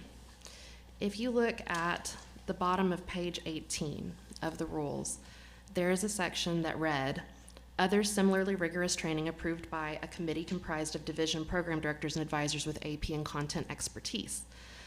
We merely took that and named it. We called it the DZ Weighted Credit and AP Training Approval Committee. When you turn to the definition of that committee, it uses that same language, a review committee composed of division program directors and advisors with AP and content expertise. So we did add those two definitions, but we didn't feel that that was a substantive change since they were drawn from the body of the pre-existing rules. Now, we did receive a lot of comments, and often when we're not going to make a change, we simply say that no change was made, but in this instance, we did answer the questions. Now, they didn't result in changes to the rules, but a number of these answers probably do make it look like there was a lot of change. Many of these changes refer back to one of those two definitions. So, for example, on page 4 of the comments, you can see another reference to that weighted credit and AP training approval committee, and you see it kind of throughout the comments. You see it again on page 5.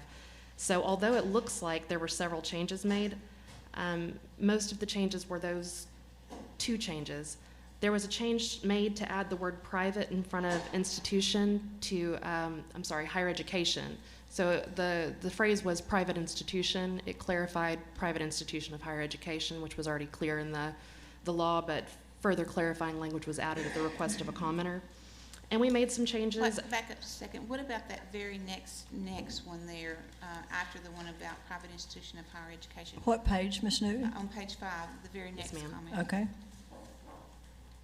A change was made to indicate that the course corresponding to the subscore. So the question was for clarification. If you look at 5-1.01.2, and I'll find the page number for you real quick.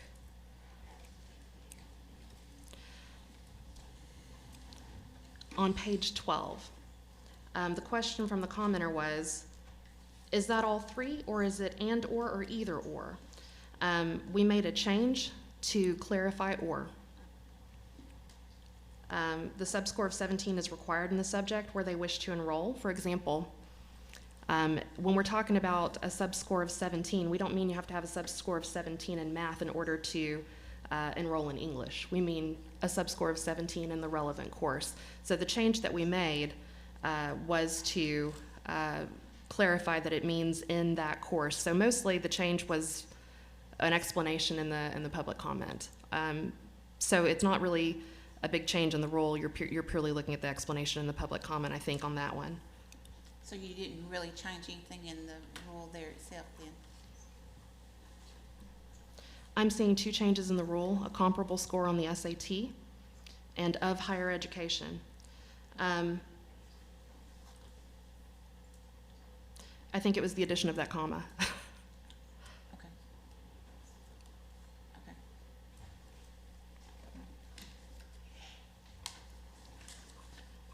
Okay. You'll see that there was a redundant section pointed out to me. The redundant section was removed. It was the exact same language in two places.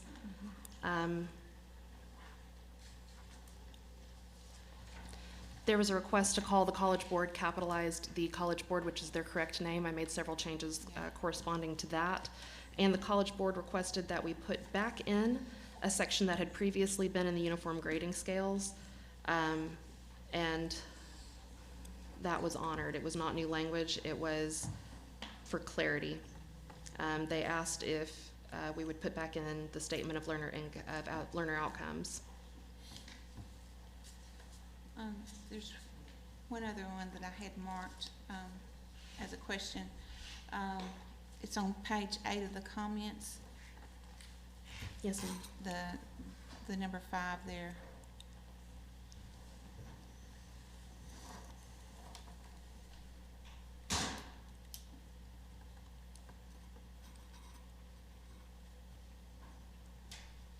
Okay, we're looking at page 12 of the rules at section 5-1.01.1.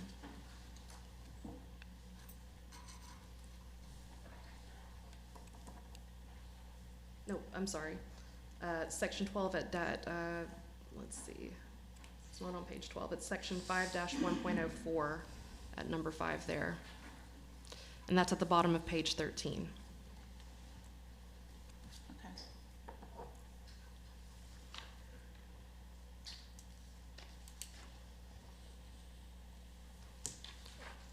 However, the actual change is at the top of page 14, it appears. It runs over onto the next page. The confusion regards the last sentence. They wondered if a student could take remedial or developmental education courses in science or social studies to meet the core subject area unit requirements. It looked like we were limiting it to English and mathematics. He asked us to clarify because he found the sentence confusing. In that case, we struck the additional language to clarify the sentence. So that particular way has been in practice all along, that it would not be accepted for any core course? Let's see. A remedial developmental course cannot be used to meet the core subject area or unit requirements, period, is what it looks like to me. It looks like that they were asking, does that mean that you can actually use English and mathematics to do it? And that was unclear to them, but the answer is no, you cannot use a remedial education course to meet the core subject area or unit requirements in English or math. But I guess my question is, has it been that way all along, that you could not use the remedial to make core classes in any subject area? We're not making that change, are we? I'd have to go and consult my folder unless Stacy remembers off the top of her head. Ms. Smith? We are looking at section 5-1.04 at the bottom of page 13, top of page 14. The question is this a new change? I can consult my guide unless Ms. Smith knows off the top of her head. Okay. It's always been that way. Okay. You know, and I hope you realize I'm not trying to put you on the spot or No, say that you're no. not doing it, but I just want to make sure we get this right. Yes, ma'am, we appreciate that. That was, I think those were the main ones that I had marked. So thank you for clarification. Yeah, I thank you, appreciate Ms. that. Dedman, Dr. Pepper, Ms. Smith. Thank you, Ms. Newton. Anybody else? Do I have a motion? Move to approve. Moved by Mr. Williamson, Second. second by Mr. Peckron. All in favor? Aye. All opposed? Okay, move now to new business. Mr. Secretary? He has Thank you, something, Madam Chair. okay, yeah. He yeah, has so something he I- wants to add I in do- new business. I have something I want to add under new business. And As you we'll all have to know- take a vote to see if that's allowable. Yeah, as you all know, we have had one vacancy on the Little Rock School District Community Advisory Board for some months now. A few weeks ago, Mr. Hampton announced his resignation, so now we have two. We have only received one applicant for the Zone 5 Community Advisory Board position, and that was sent to you a little bit earlier by email. Dr. Geraldine Jones.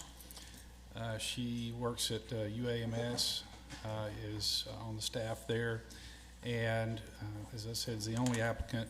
Mr. Poor, while he always tries to make an effort to visit personally with the applicants before they come to us, he has not had time to do that, but he does know her and is very comfortable with her as a member of the CAB. So as part of this new business, I would ask your consideration to consider appointing Dr. Jones to fill out the position, the vacant position for Zone 5. Okay, before we vote on that, we have to vote to see if 2/3 of the board is willing to add this item as an action item under new business. So do I have a motion and a second for that? Moved by Dr. Hill. Second. Second by Mr. Williamson. All those in favor? Aye. Opposed? Okay, and I'll give you just a second to look at the application that was sent. It came from Mrs. Wendell's email.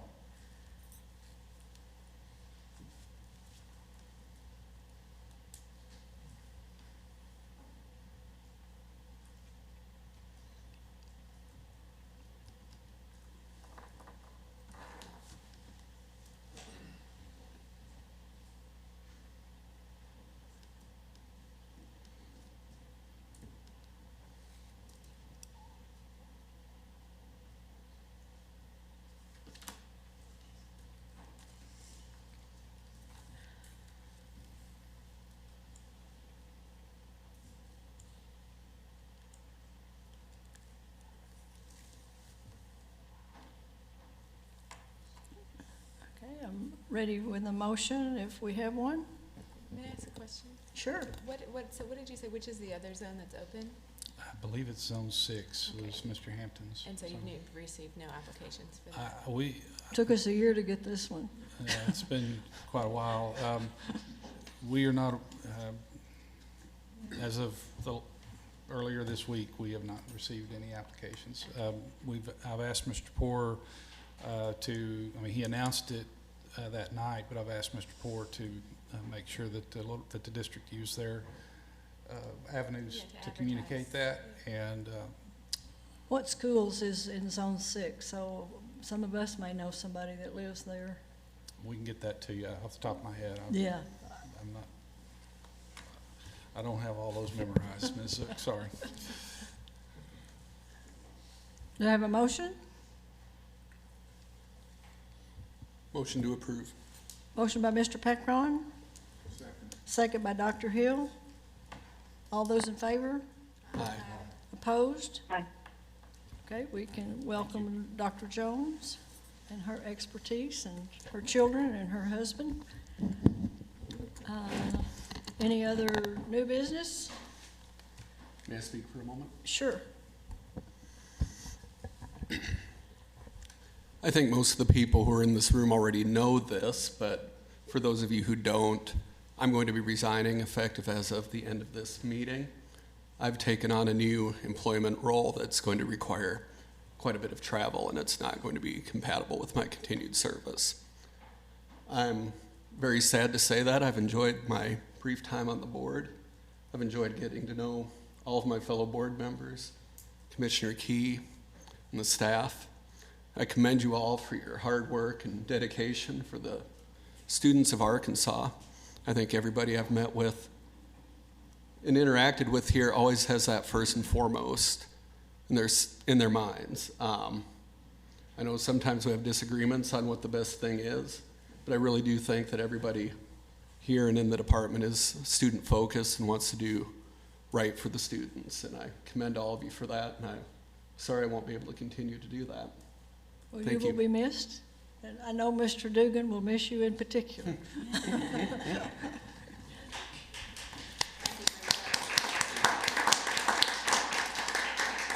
And just for you, I had this short meeting today. Do we have any public comments anymore that you're aware of?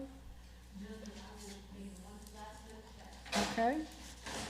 When she finds that out, if not,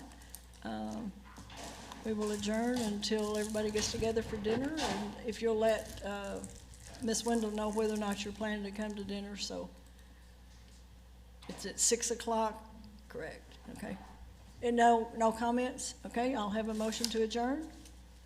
I'll move to adjourn. Okay, I guess my question is, we have tomorrow a very short meeting, but we do have a presentation by Ms. Underwood, so we had thought about moving those items till this afternoon because it'll be very brief, but I would hate to do that and then Ms. Underwood not get to make her presentation on the preschool report, because I know that's of interest to all of us as well as we go into. So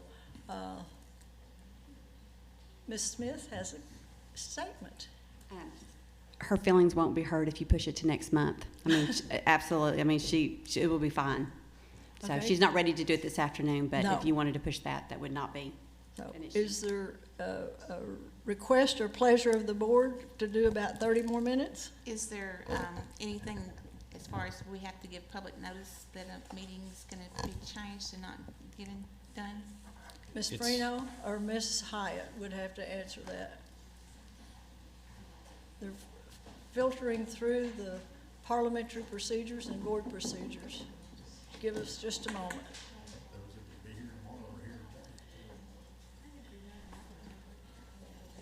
Here comes Ms. Hyatt. Here comes. There you go, confirm.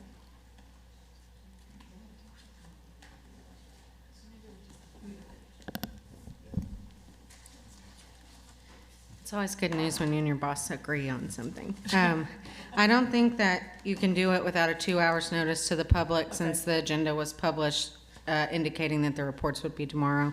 So 2 hours and then come back, or just do it tomorrow. Yeah, okay. All right, well, board, I tried. Yes. So we'll see all of you who can tomorrow. If you can't, please let Ms. Wendell know so that we will know how to proceed in the morning. All right, see everybody that can at 6. Thank you all. And Godspeed, Mr. Pacron. Yes.